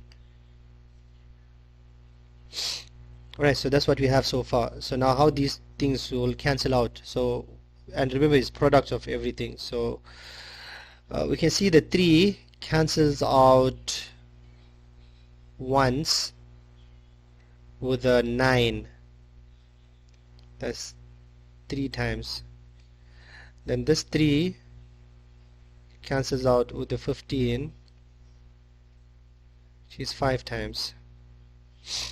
We can see the 4 cancels out once with the 8, which is 2 times, and the 2 cancels out with the 16, which is 4 times. We left with 5 over 4. So I'm just thinking, following this pattern, if I put one more number here,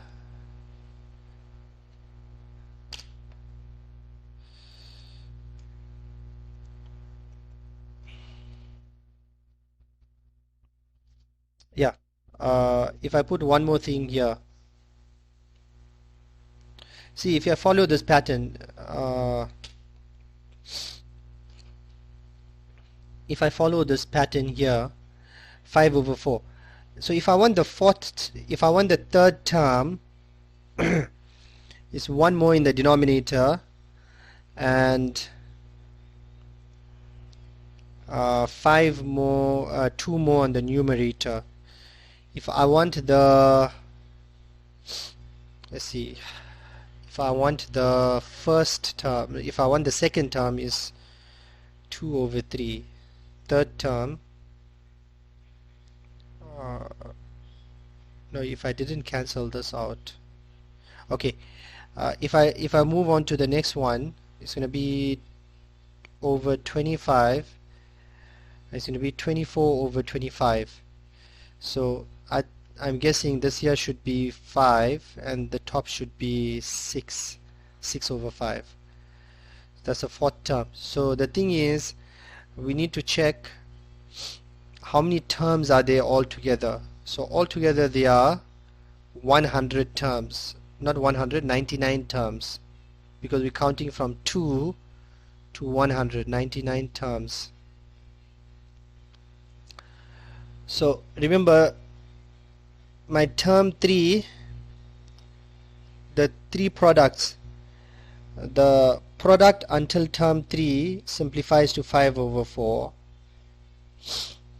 The product until term 4 simplifies to 6 over 5. So this implies the product until term 99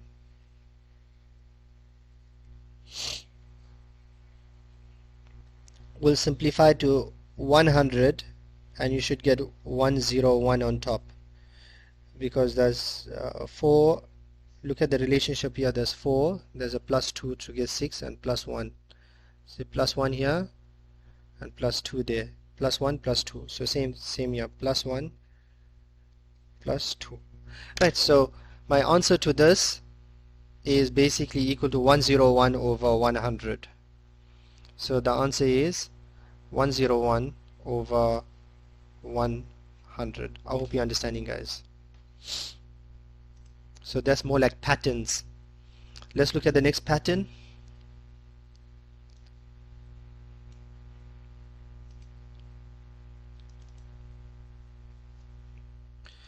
So let's see what we have here is, okay, so we can put this in groups, because we can see I can see like difference of 2 squares. See, I can put that in group this up. So from 4 you got 2 terms, right? So grouping it up like this into terms.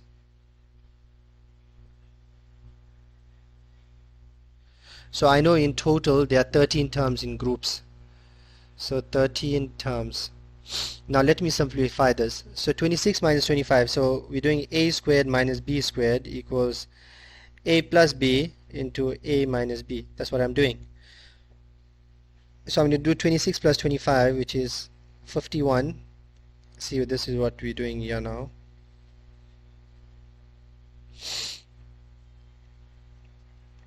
(26 plus 25) into 26 minus 25, that's just 1, plus this one here, we're breaking that up, 24 plus 23 into 24 minus 23, plus dot dot dot, and we know this, and this one is 6 plus 5 into 6 minus 5, plus 4 plus 3 into 4 minus 3, plus 2 plus 1 into 2 minus 1. Now we can simplify this, because that's 1, so that's 51 plus 47 plus dot dot dot, plus 6 plus 5 is 11, plus 7 plus 3.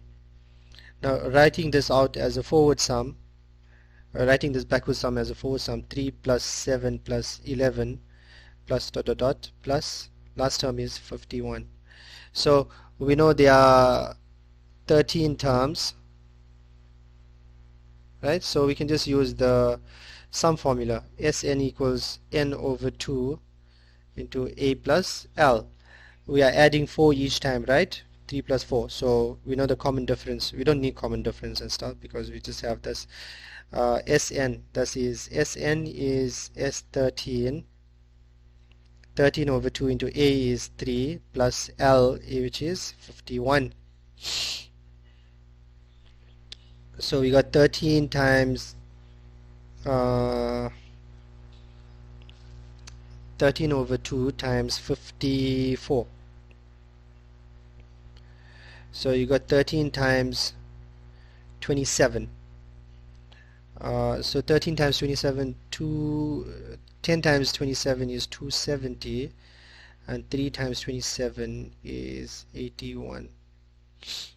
1, 5. So we're getting 351. So that's the result. If you try to use n over 2 into 2a plus n minus 1, you should end up with the same answer, right? You can go and use this formula. Sn equals n over 2 into 2a plus n minus 1 times d. You should end up with the same thing. Let's work it out.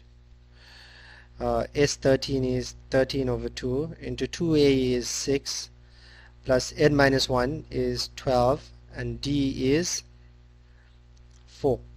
We can see you're getting 48 plus 6, 54. So you get the same thing, 13 over 2 into 54. You should get 351.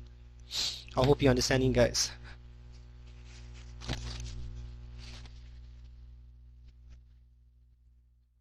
Next question.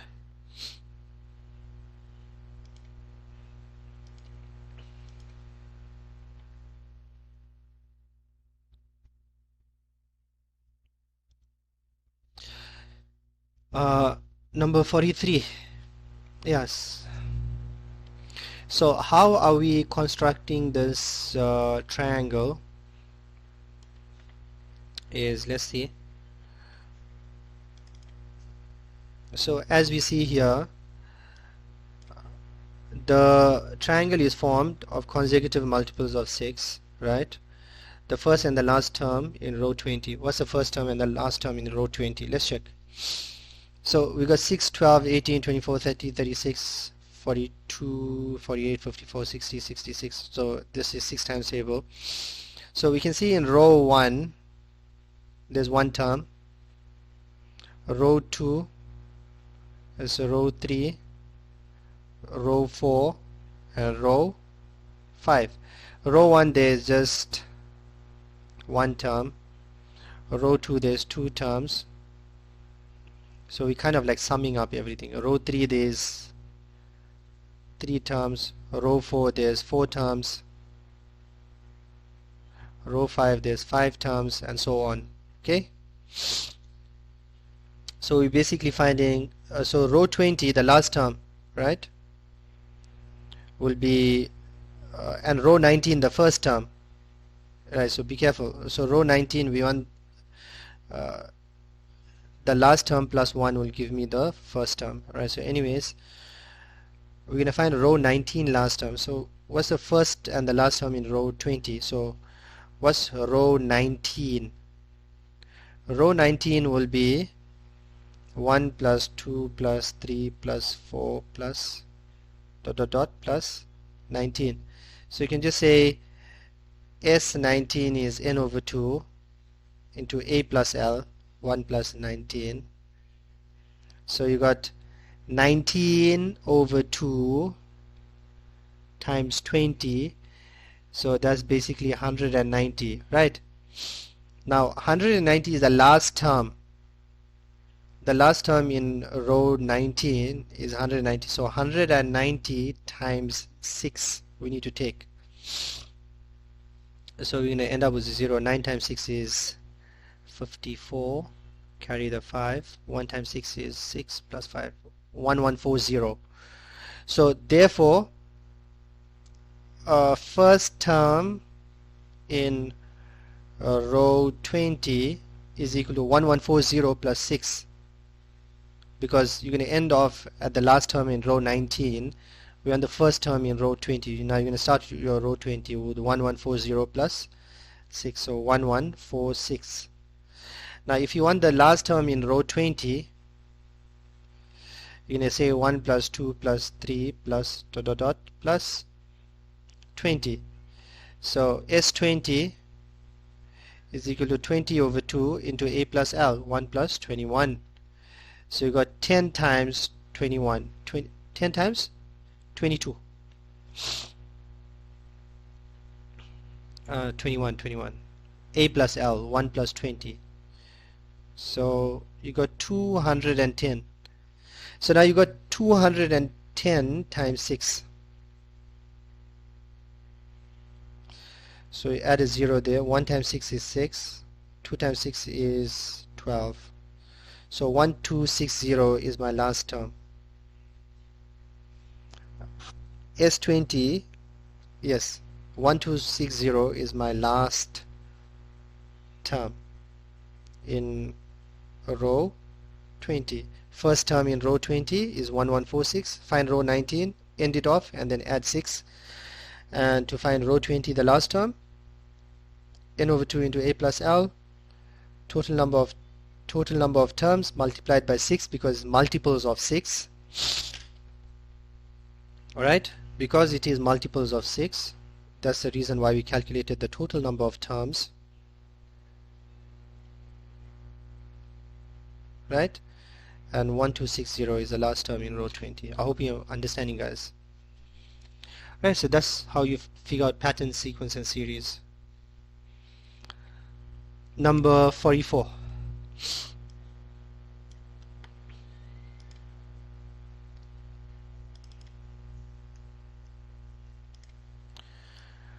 Right, so we got k equals 1 to 20 of negative 1 to the power 4k. Now, what's important here is negative 1 to the power 4 is always positive. You can see negative 1 to the power 4 is always positive. So if you substitute k as 1, that's negative 1 to the power, and how many terms are there? There are 20 terms. So you're just adding 1 plus 1, because negative 1 to the power 4, negative 1 to the power 8. So remember, negative 1 to the power even is always equal to 1. So you're kind of like adding up 1 20 times. So what's the answer? 20 times 1, which is just 20. So simple. Because there are 20 terms in the sequence, 20 minus 1. So easy this was. When you substitute 1, you're getting negative 1. So remember this rule. Negative 1 to the power even is always 1. So you kind of like doing this.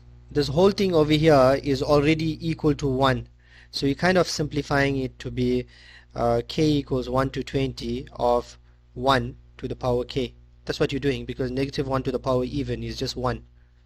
So what you're doing, you're adding up 1 20 times.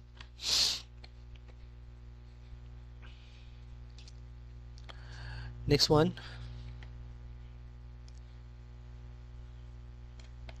Number 45.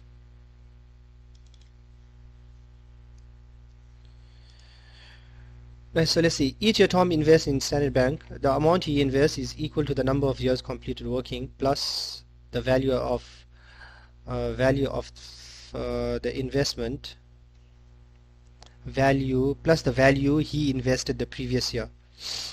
So in year 1, he invests 1,000. In year 2, he invests 1 plus 2.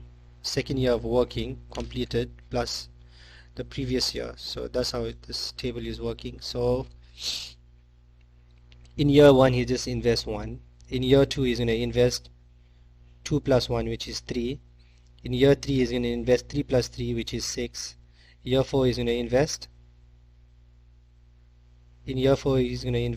4 plus 6, which is 10. He's going to invest 10,000. Anyways, find the amount Tom will invest on his 20th year of working. So how are we going to work this out? We need to find a pattern. 1, 3, 6, 10. What is 1, 3, 6, 10? So what type of pattern is this? It doesn't look like it's linear. It looks like a quadratic pattern. 3 minus 1 is 2. That's 3. Yep. 10 minus 6 is 4. Quadratic pattern. That's difference 1. Work out difference 2. 2a is equal to d2. So 2a equals 1. A is equal to half. 3a plus b is equal to d1. 3a is 3 over 2 plus b. What's difference 1? 2. So 2 minus 3 over b is equal to half. And c is equal to, no, c equals a plus b plus c equals 1. Term 1. A plus b plus c equals term 1. So we know a plus b is half plus half, which is 1, plus c is equal to term 1. What's term 1? 1. So this implies c is equal to 0. So Tn is an squared half n squared plus half n. That's it. If you try to factorize this, you're going to get half n into n plus 1. So basically, to find 10, we could have just said half of 10, which is 5, and half of 10 to find term 4 to get the value of 10. You say a half of 4 times 5. Yes, so a half of 4 is 2 times 5. So we'll use this formula. So what's term 20? Term 20 is half into 20 times 21. That's the amount he will invest. So that is 10 times 21. He's going to invest 210K,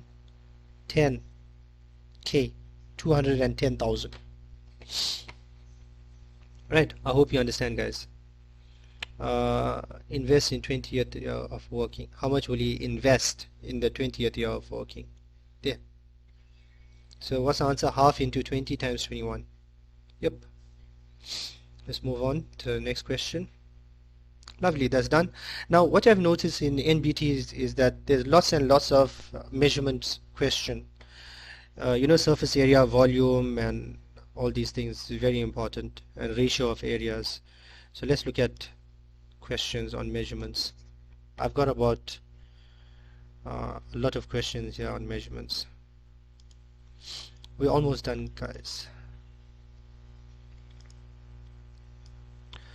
If the radius of the cone is decreased by 25%, now you know what's volume of cone. If the radius of the cone is decreased by 25% and the height remains unchanged, find the ratio of the volume of the big cone to the small cone. So what's volume of cone? Volume of cone is 1 over 3 pi r squared times height. Right, so there's a cone here.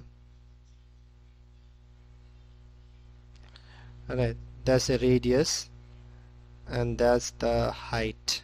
Okay, so the volume of cone is 1 over 3 pi r squared times height. So we want the ratio of the original volume to the small one. So 1 over 3 pi r squared times height is to find the ratio of the volume of the big cone to the small cone, and the small cone is 1 over 3 pi r squared. What's r squared here now? The radius is decreased by 25%.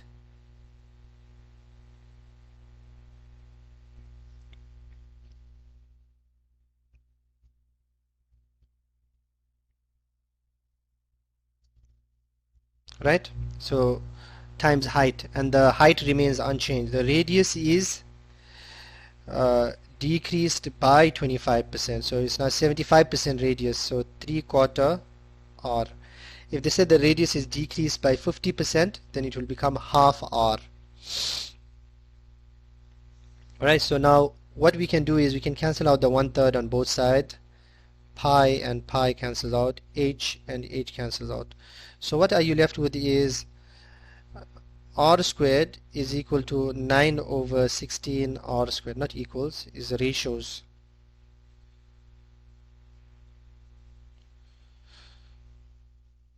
So now the r squared also cancels out.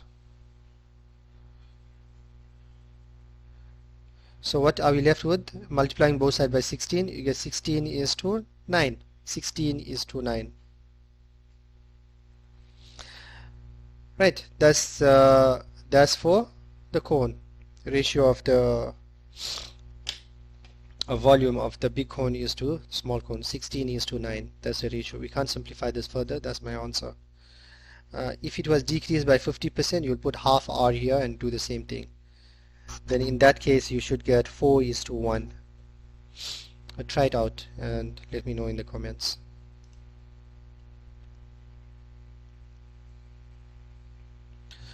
Next question.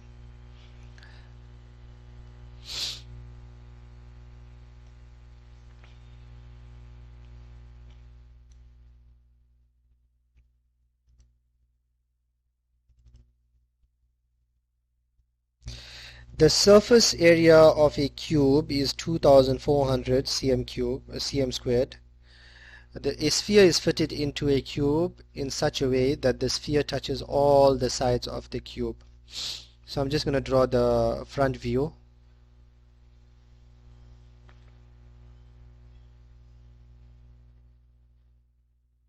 And I'm going to put just the front view, right?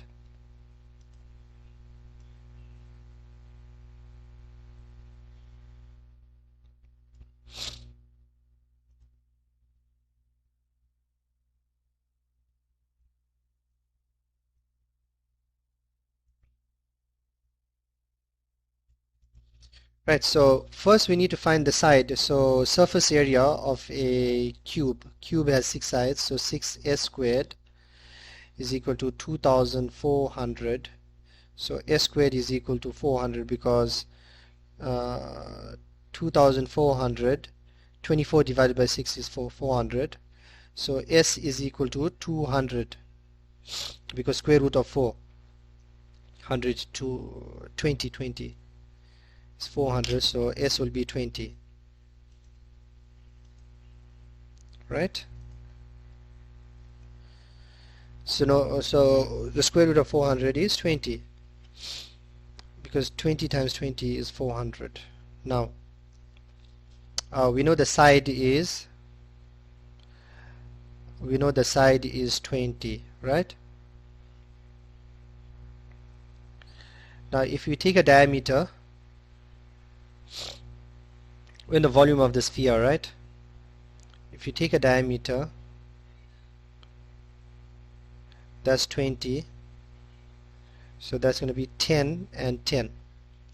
So volume of sphere is 4 over 3 pi r cubed. So we got 4 over 3 pi, what's r cubed, what's the radius? 10 cubed. So 10 cubed is 1000. 10 cubed is 1000 times 4, so you got 4000 over 3 pi, or 4000 pi over 3. And that should be the volume of the sphere. Very important is to remember the volumes of these things. Volume of sphere, 4 over 3 pi r cubed. Volume of cone, 1/3 pi r squared times height. And volume of cylinder, right? Volume of cylinder is pi r squared times height, right? Very important to remember. Next question. I hope you're understanding, guys. So you should find this answer in one of your multiple choice options. It's just that I've changed numbers and stuff around here.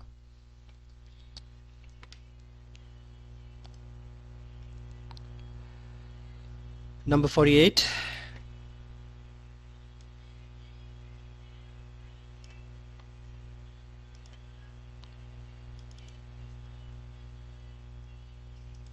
Right, so a solid cube is shown below. If the corners are cut off in such a way that the original edges become slightly shorter, the total number of edges of the new solid is. So what we're doing here is we're cutting this off. We're cutting these corners off so the original edges become shorter.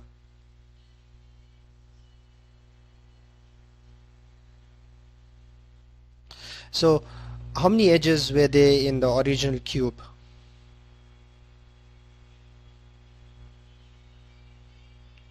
We had 12 edges. Count 1, 2, 3, 4, 5, 6, 7, 8, 9, 10, 11, 12. So we got 12 edges.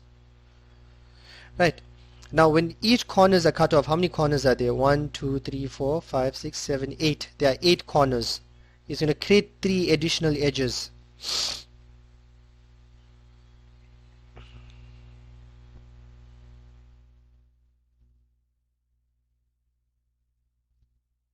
One, two, three, four, five, six, seven, 8. Now each corner is cut off like this, and additional edges is going to create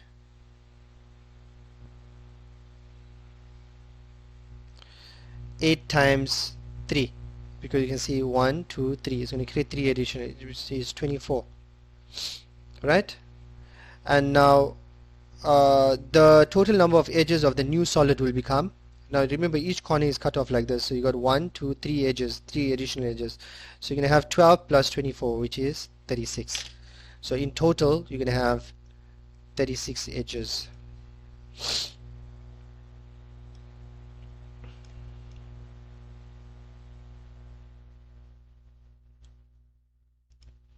Right, I hope you understand, guys.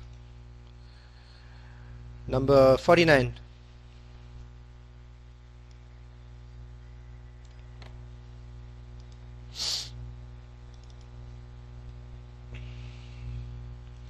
Right, so a rectangular prism has faces with the areas 2, 1.5 and 12.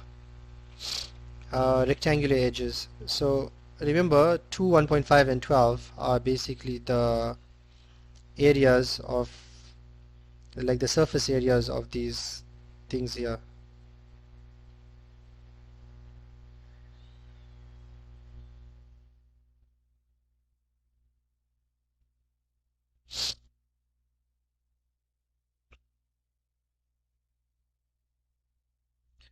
Okay, let's just make this 1.5, face 1.5. Make this, something has to be 12. 12, and let's make this 2. It's fine. So we got length, we got the width, with the height. So you can just call this anyone, right? So 1, 2, 3. So you can say width and height is 1.5. You can say length and height is 12, and you can say the width and the length is 2. What if we multiply all this out? See what we get. We want to find the volume of the prism, right? Width length times width height times length height. So what do we get? We get, remember, volume is length times width times height. Let's see. So what we're getting here is L squared, W squared, height squared. We can rewrite this as, that's what we have. Let's take it in terms of, let's write it neatly. So WL is 2 times 1.5 times 12. So 2 times 1.5, that's 4, no, 2 times 1.5, that's 3 times 12 is 36. What is L squared, W squared, H squared? That is just L, W, H all squared, which is equal to 36. So that's V squared is equal to 36. This implies the volume is 6, square root of 36. So what's the volume of the prism? 6. 6 cm cubed. I hope you understand, guys.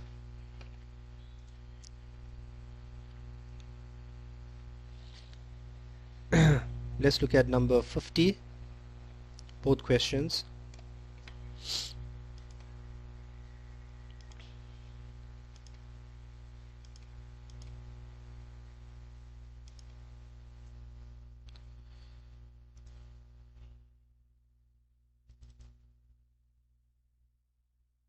Right. Consider a rectangular prism with square bases with dimensions root t, and height 4t. The ratio of the base area to the prism of the volume of the prism is, the ratio of the base area to the prism, the ratio of the base area of the prism to the volume of the prism. Yes. Number, ratio of base area, so area of base to the volume of the prism.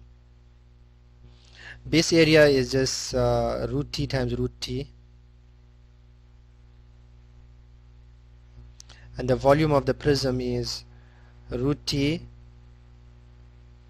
times root t times 4 root t.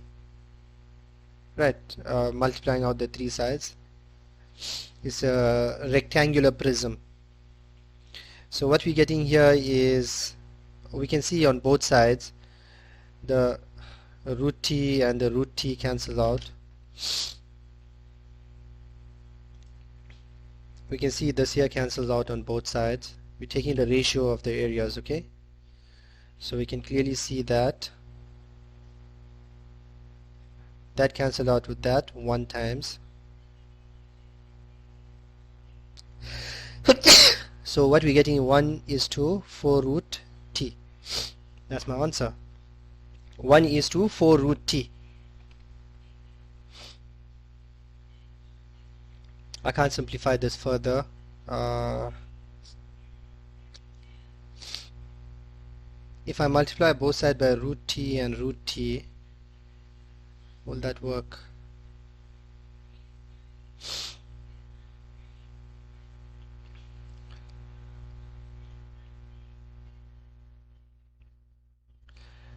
No, 1:4 root t is fine. If you multiply both sides by root t and root t, you're going to get 4t and root t on the other side. It's not really necessary. Number 2. The ratio of the base area of the prism to the total surface area of the prism.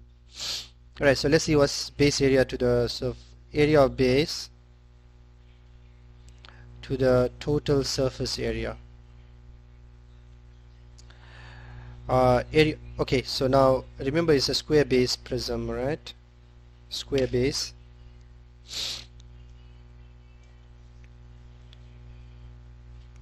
So base area will be root t times root t. This will be 2 times root t times root t. So remember we have 6 faces, 6 areas to add, 6 faces. So there are 2 faces, the base and the top is done, plus 4 identical faces of root t times 4 root t, because those are like the walls.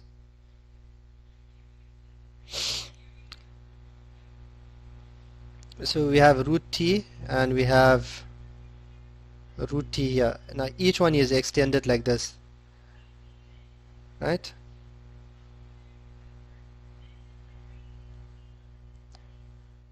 So we have 1, 2, 3, 4, 4 faces to add. So these are extended as 4 root t. That's the reason why we've done that. Now if we simplify both sides, what we have here on this side is t, 2t plus 4 times 4 is 16, and root t times root t is t. So you got 1:18t. T is to 18t, so 1:18. That's what you get, 1:18. That's my final answer. I hope you understand, guys.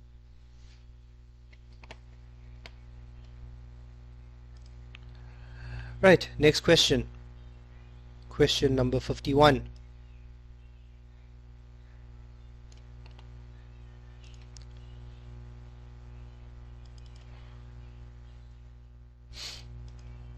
Find the area of the square if it fits exactly into a circle with radius 3. So the radius of the circle is 3, alright?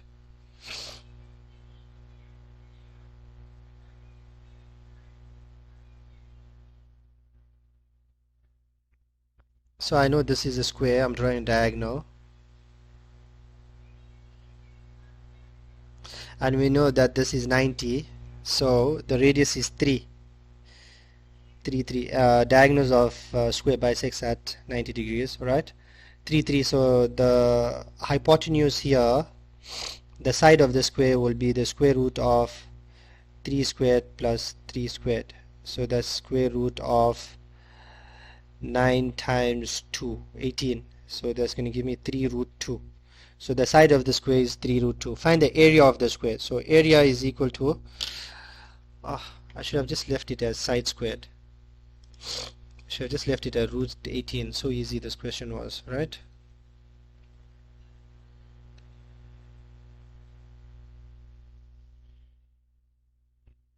Let's just leave the side as root 18.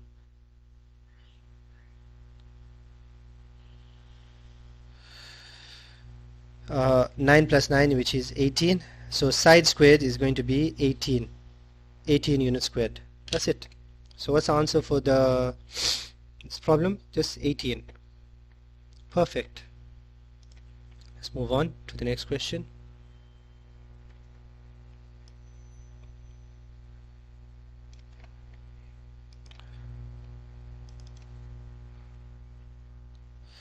Find the volume of a half cylinder with diameter 8 and height 12. What's the volume of half cylinder? Alright, so let's see what's the volume of half a cylinder then. Let's draw half a cylinder.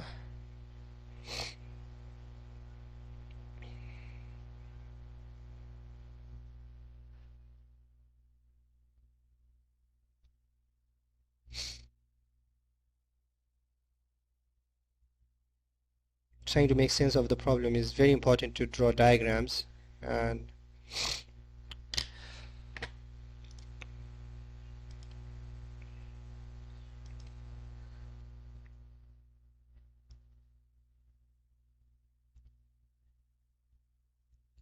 but you already know what's the volume of a cylinder, so half a cylinder will be, okay, let's leave the diagram out.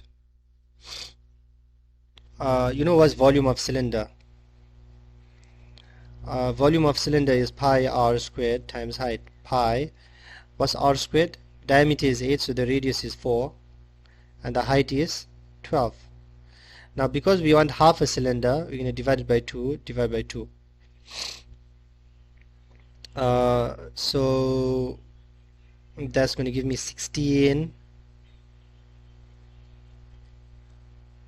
That's going to give me 16. That's pi over 2 times 16. We could have simplified the pi over 2 times 12. Right, so 12 divided by 2 is 12 divided by 2 is 6. Right, so 16 divided by 2 is 8. 8 times 12 is 96. So we should get 96 pi.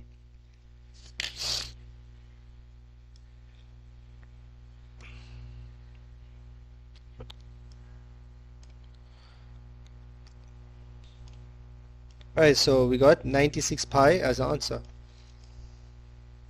Volume of half a cylinder. Yes, volume of full cylinder pi r squared times I, so divided by 2 you get half a cylinder. Perfect. Move on to the next question.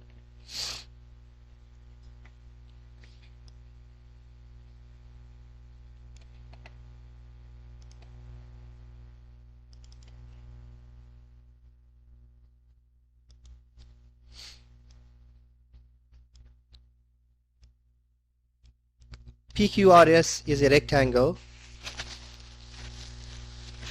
We want to find the ratio of the shaded area to the unshaded area. So what's the ratio of the shaded area to the unshaded area? Ratio of the shaded area, ratio area shaded to area unshaded. Area shaded is, okay, let's work out what's area unshaded. Unshaded area is this triangle. So half, base is 3, no, the height is 3, the base is 12.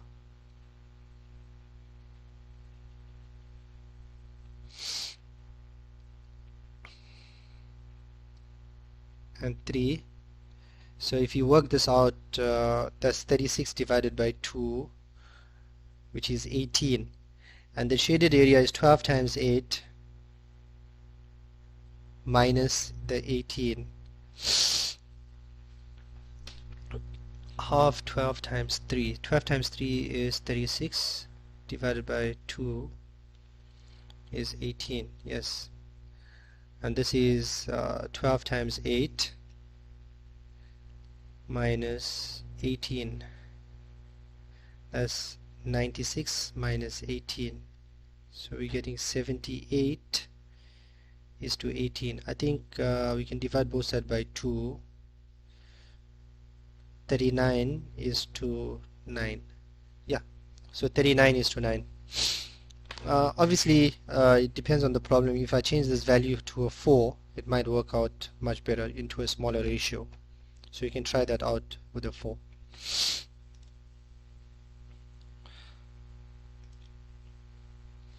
The shaded area is the area of the rectangle minus the area of the triangle, which is half minus 18.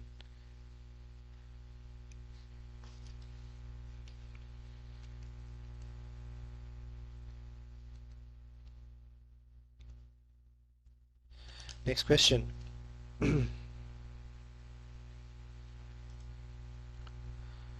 Number 54 on measurements.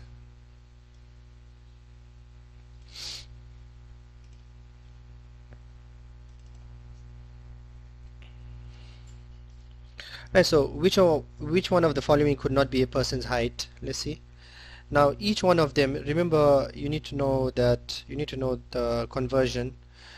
uh, 10 millimeters is equal to 1 centimeter. 100 centimeters is equal to 1 meter. So let me convert everything into meters rather, okay? And 1000 meters is equal to 1 kilometer. So if we multiply this,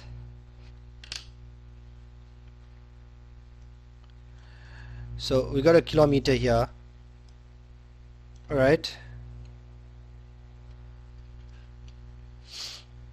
0.0017. If we multiply this by 1000,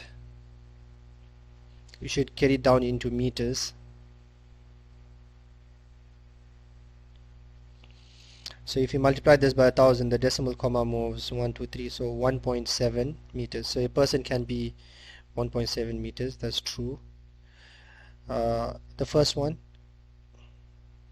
it should be, let's change this options around.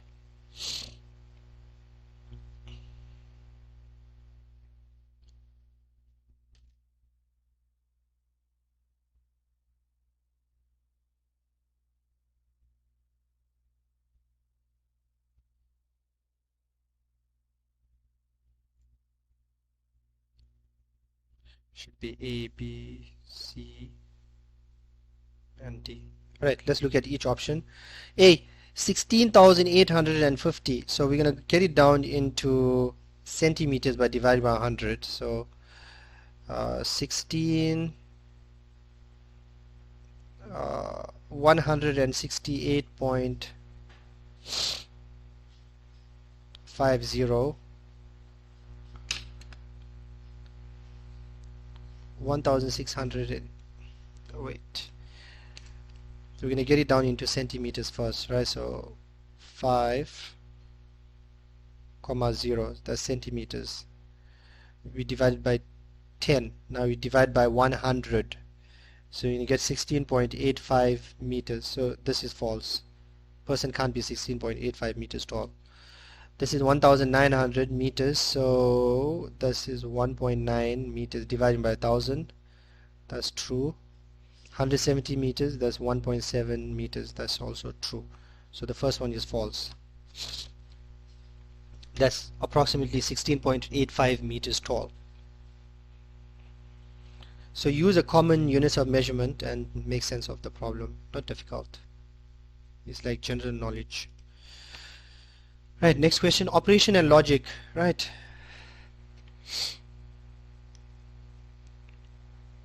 So we have special mathematical operations like these ones.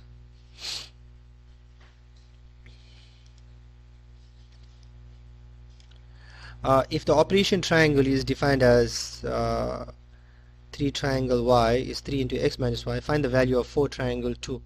So we're going to choose 4 triangle 2, right? 4 triangle 2 will be 3 into 4 minus 2.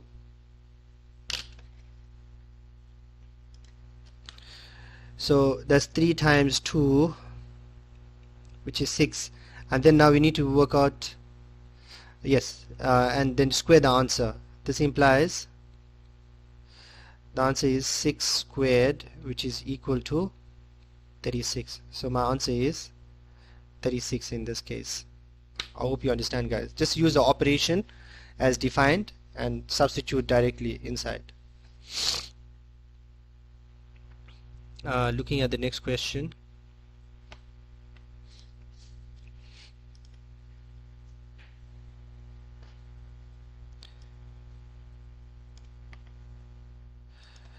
Next operation is by using star. A star B is defined as AB plus 2. So what is 3 star x star 7 equals 37? Then x equals what? Right, so this is a little bit tricky because 3 star x, we need to say what is 3 star x. That's going to be 3x plus 2, right? That's my result, final answer. 3 times x plus 2. Now I need to take 3x plus 2 and star it with 7, right? So it's going to be that times that plus 2. So it's going to be 7 into 3x plus 2 plus 2, and that answer is equal to 37, because I kind of worked out what this is over here, because this is 3 star x star 7. That's 37. So now 37 minus 2 is 35. 35 divided by 7 is 5.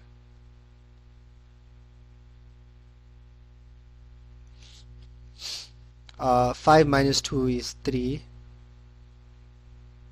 So therefore x is equal to 1. You can go and open up this whole thing, simplify and solve, and you find that the value for x is 1.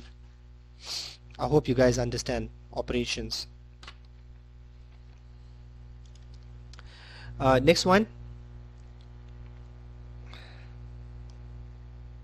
Nice interesting question. Now because this is given, now 99% of the time this is how the problem is solved. See, because this first condition is given, then find the value of this. Don't worry about this. Worry about this first. Right, so what we're going to do is we're going to modify this and square both sides. Right, so squaring a binomial is x squared plus 2 times x times 1 over x, because the product of the middle terms times 2, plus squaring this 1 over x squared, and 4 squared is 16. Right, so what we notice is that we're getting x squared plus 1 over x squared is equal to 16 minus 2, which is 14. Now how did we get that? Because we know that x and 1 over x cancel out, we just left with plus 2. Take it over, minus 2, 16 minus 2 is 14. So we know that we have this. Now maybe you can take this and substitute there. How? So we know that 2x squared plus 2 over x squared minus 8, we want to find the value of this. So we can take out 2 as a common factor here. So you got x squared plus 1 over x squared minus 8. So 2 into what is x squared plus 1 over x squared? That is 14 minus 8. 2 times 14 is 28 minus 8. So the answer is 20. What's the value for this? 20. And 99% of the time, this is how the problem is solved. You have to square the condition and then see if you got a square there, then work it out. Now let's look at probability and statistics.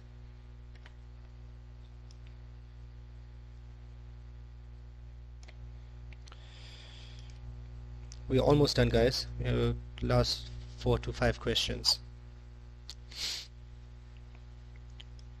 The whole purpose of this video was to give you as much information as possible and give you as much questions as possible. Right. A survey was done amongst 100 learners on their favorite sport. The results are shown below. 55 learners like rugby. Now whenever you solve these types of problems, always fill in it's a three-way intersection problem, right? So we have 3 different types of sports, right?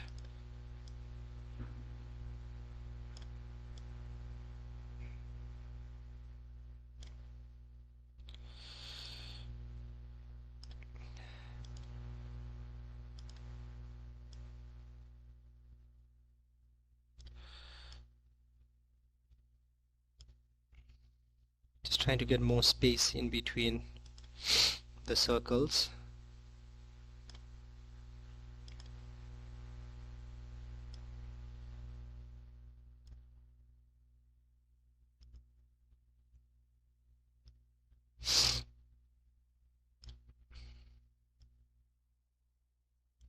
Okay, that should do. Now let's solve this problem. Right, so a survey was done amongst 100 learners on their favorite sports. So first we need to fill in all the three-way intersection. 8 learners like all 3 types of sports, so that's done. That's 8. So what we have, rugby, volleyball and chess.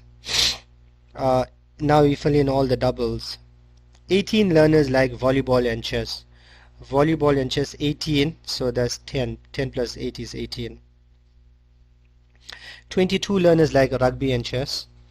Rugby and chess 22, so that should be 14. 15 learners like rugby and volleyball 15, so 7. 7 plus 8 is 15. 40 learners like chess. Let's see, this entire circle needs to circle to 40. So that's 10, 18, 18 and 14. That's 32. So we're going to have 8 here. 50 learners likes volleyball. So 7 and 8 is 15 plus 10 is 25. So you're going to have 25 and 25. 25 here as well.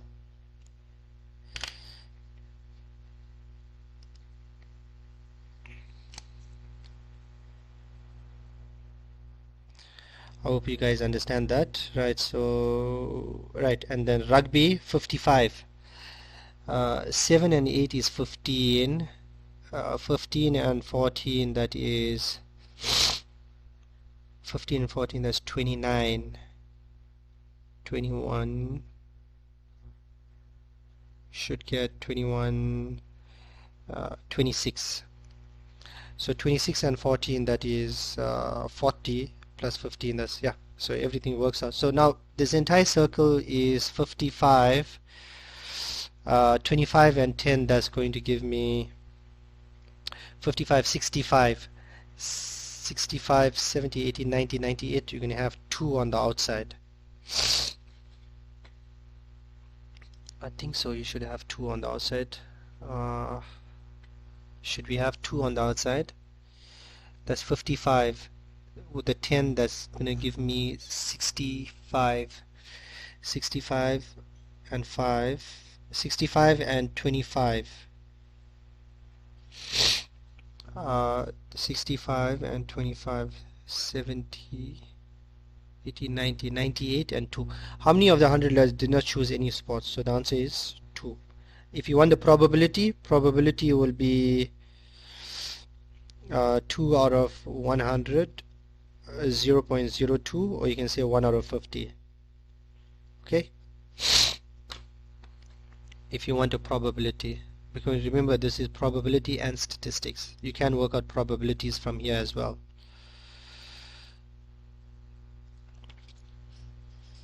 Next question.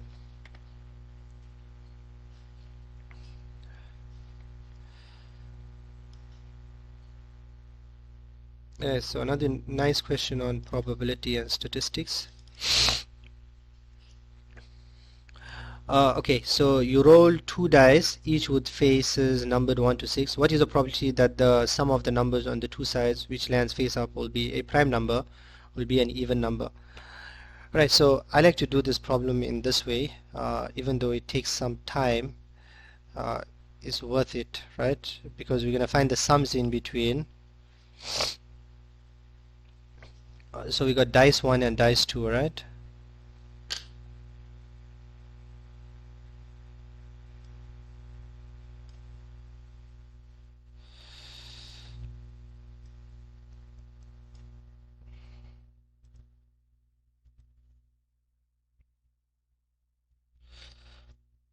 So we have this is dice 1, so we got numbers 1, 2, 3, 4, 5, 6, and this is dice 2, 1, 2, 3, 4, 5 and 6. So those are the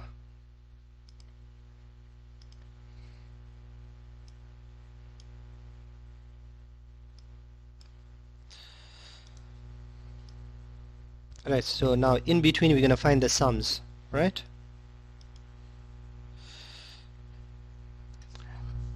That's dice 1 and this is dice 2, the second dice.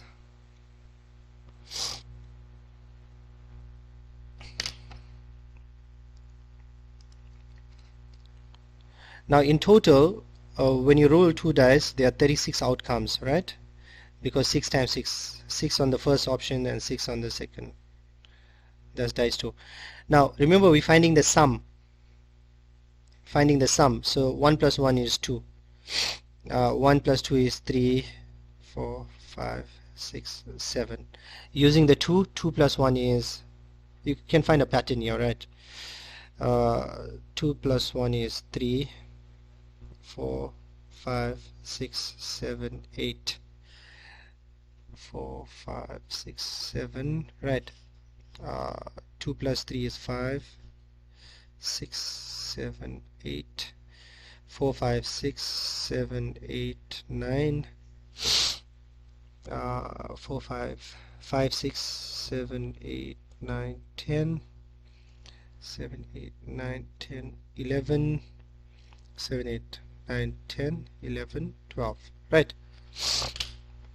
Now as you can see, there's 36 numbers appearing all together, so that's the reason why when you're finding the sum there's 36 possible outcomes. And what is the probability that it will be a prime number, that the sum will be a prime number? So what are prime numbers? Prime numbers are 2, 3, 4 is not prime, 5 is a prime number, 1, 2, 3, 4, 6 is not prime, 7 is prime, 3, 4, 5, 6, 8 is not prime, 9 is not prime, 10 is not prime, 11 is prime, right. So how many of them are colored yellow? 1, 2, 3, 4, 5, 6, 7, 8, 9, 10, 11, 12, 13, 14, 15. So what's the answer? 15 out of 36. So what's the probability? 15 out of 36. 1, 2, 3, 4, 5, 6, 7, 8, 9, 10, 11, 12, 13, 14, 15. 6,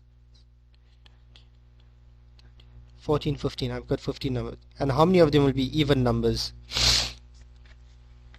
Even numbers will be number 12. These are all the even numbers, all the ones in the green.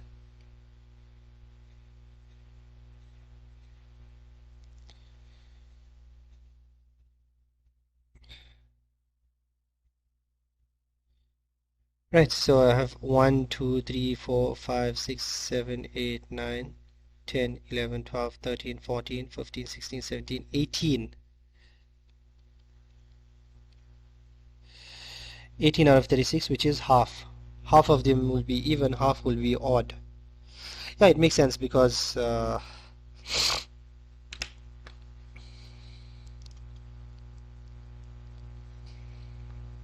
yeah, half of them are even numbers, half of them are odd numbers. Yes, so half was the sum of the numbers on the two sides of the answer. So this is the best way to do the problems when you have two dice and you're trying to find the sum and stuff.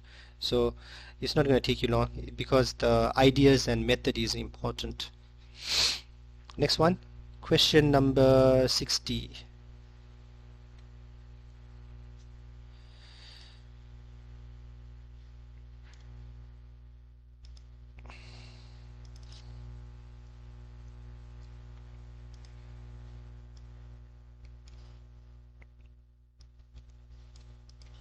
Choose a number that can be inserted into the 8 number sequence, which is 1, 3, 6, 7, 15, 16, 19, 20, so that the median of the 9 number sequence is the same as the median of the 8 number sequence.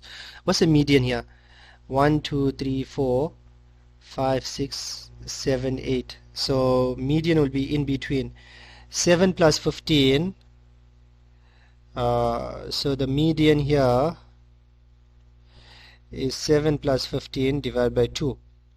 So that's 11. 7 plus 15, 22 divided by 2, 11. So there's it here, 11. Because the median of this should be the median of this as well. Obviously you can't choose the number 5 because it needs to be in order. It needs to be a number between 7 and 15. Number between 7 and 15. You can't choose 17, you can't choose 5. So you're only stuck with 11 and 8. You can't put 8 there because then you won't get 11 as a median. So, yep, that's my answer. Next question.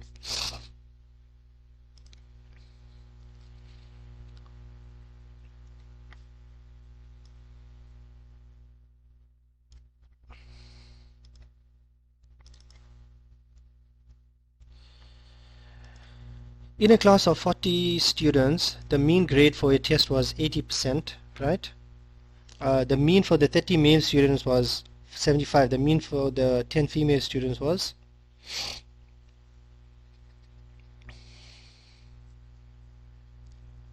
alright, so we need to check what's the total, the mean for the 30 male students. So what was the total sum? Total sum for class is going to give me 80 times 40, because that's what the average is. That's going to give me 3,200, right? 40 students. Then sum for the males, because the average was 75, so you're going to take 30 times 75. That should give me, put a 0 at the end. 3 times 5 is 15, carry 1. 7 times 3 is 21 plus 1, 2250. We're going to subtract and we're going to get the sum for the females. 0, carry 1 here. 10 minus 5 is 5, carry 1 there. 2, 11 minus 2 is 9, 950. So the average for the female, so the average is equal to 950 divided by 10, so it was 95%. The average was 95% for the females. That's a mean, the mean for the females. How do you calculate mean? You take the total sum and you divide it by, yes, you take the total sum and you divide it by the, should get 95. Don't forget to comment, guys, if you have a better way of, you know, solving these types of problems. And finally, the last problem. Again, something based on means and averages, right?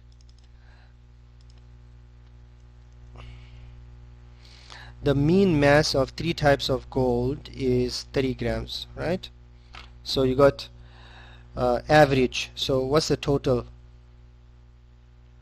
Total sum. Sum total will be 3 times 30, which is 90 grams, okay, in total, because that's the average, the mean mass of 3 types of gold. 2 are 23 and 31, so what's the sum of 2? It's going to be 23 plus 31, that's 4, that's 54. You can just subtract and get the mass of the third.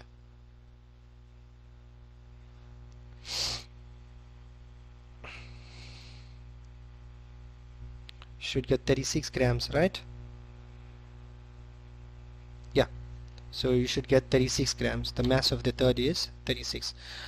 Right, this brings us to the end of the video, guys. Right, remember all these questions, 62 questions. Obviously I had some questions in between and additional questions for you, and I've managed to put them into the correct sections, into 10 different sections, which is your NBT, and you write this examination for about 3 hours, right? Whether you're doing it online or whether you're doing it written.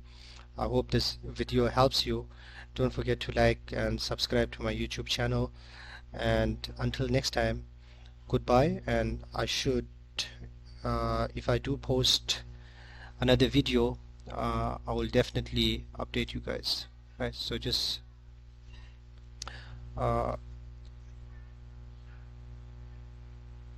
yes, guys, and if you obviously if you need more practice, let me know in the comments and I should get back to you. Thank you.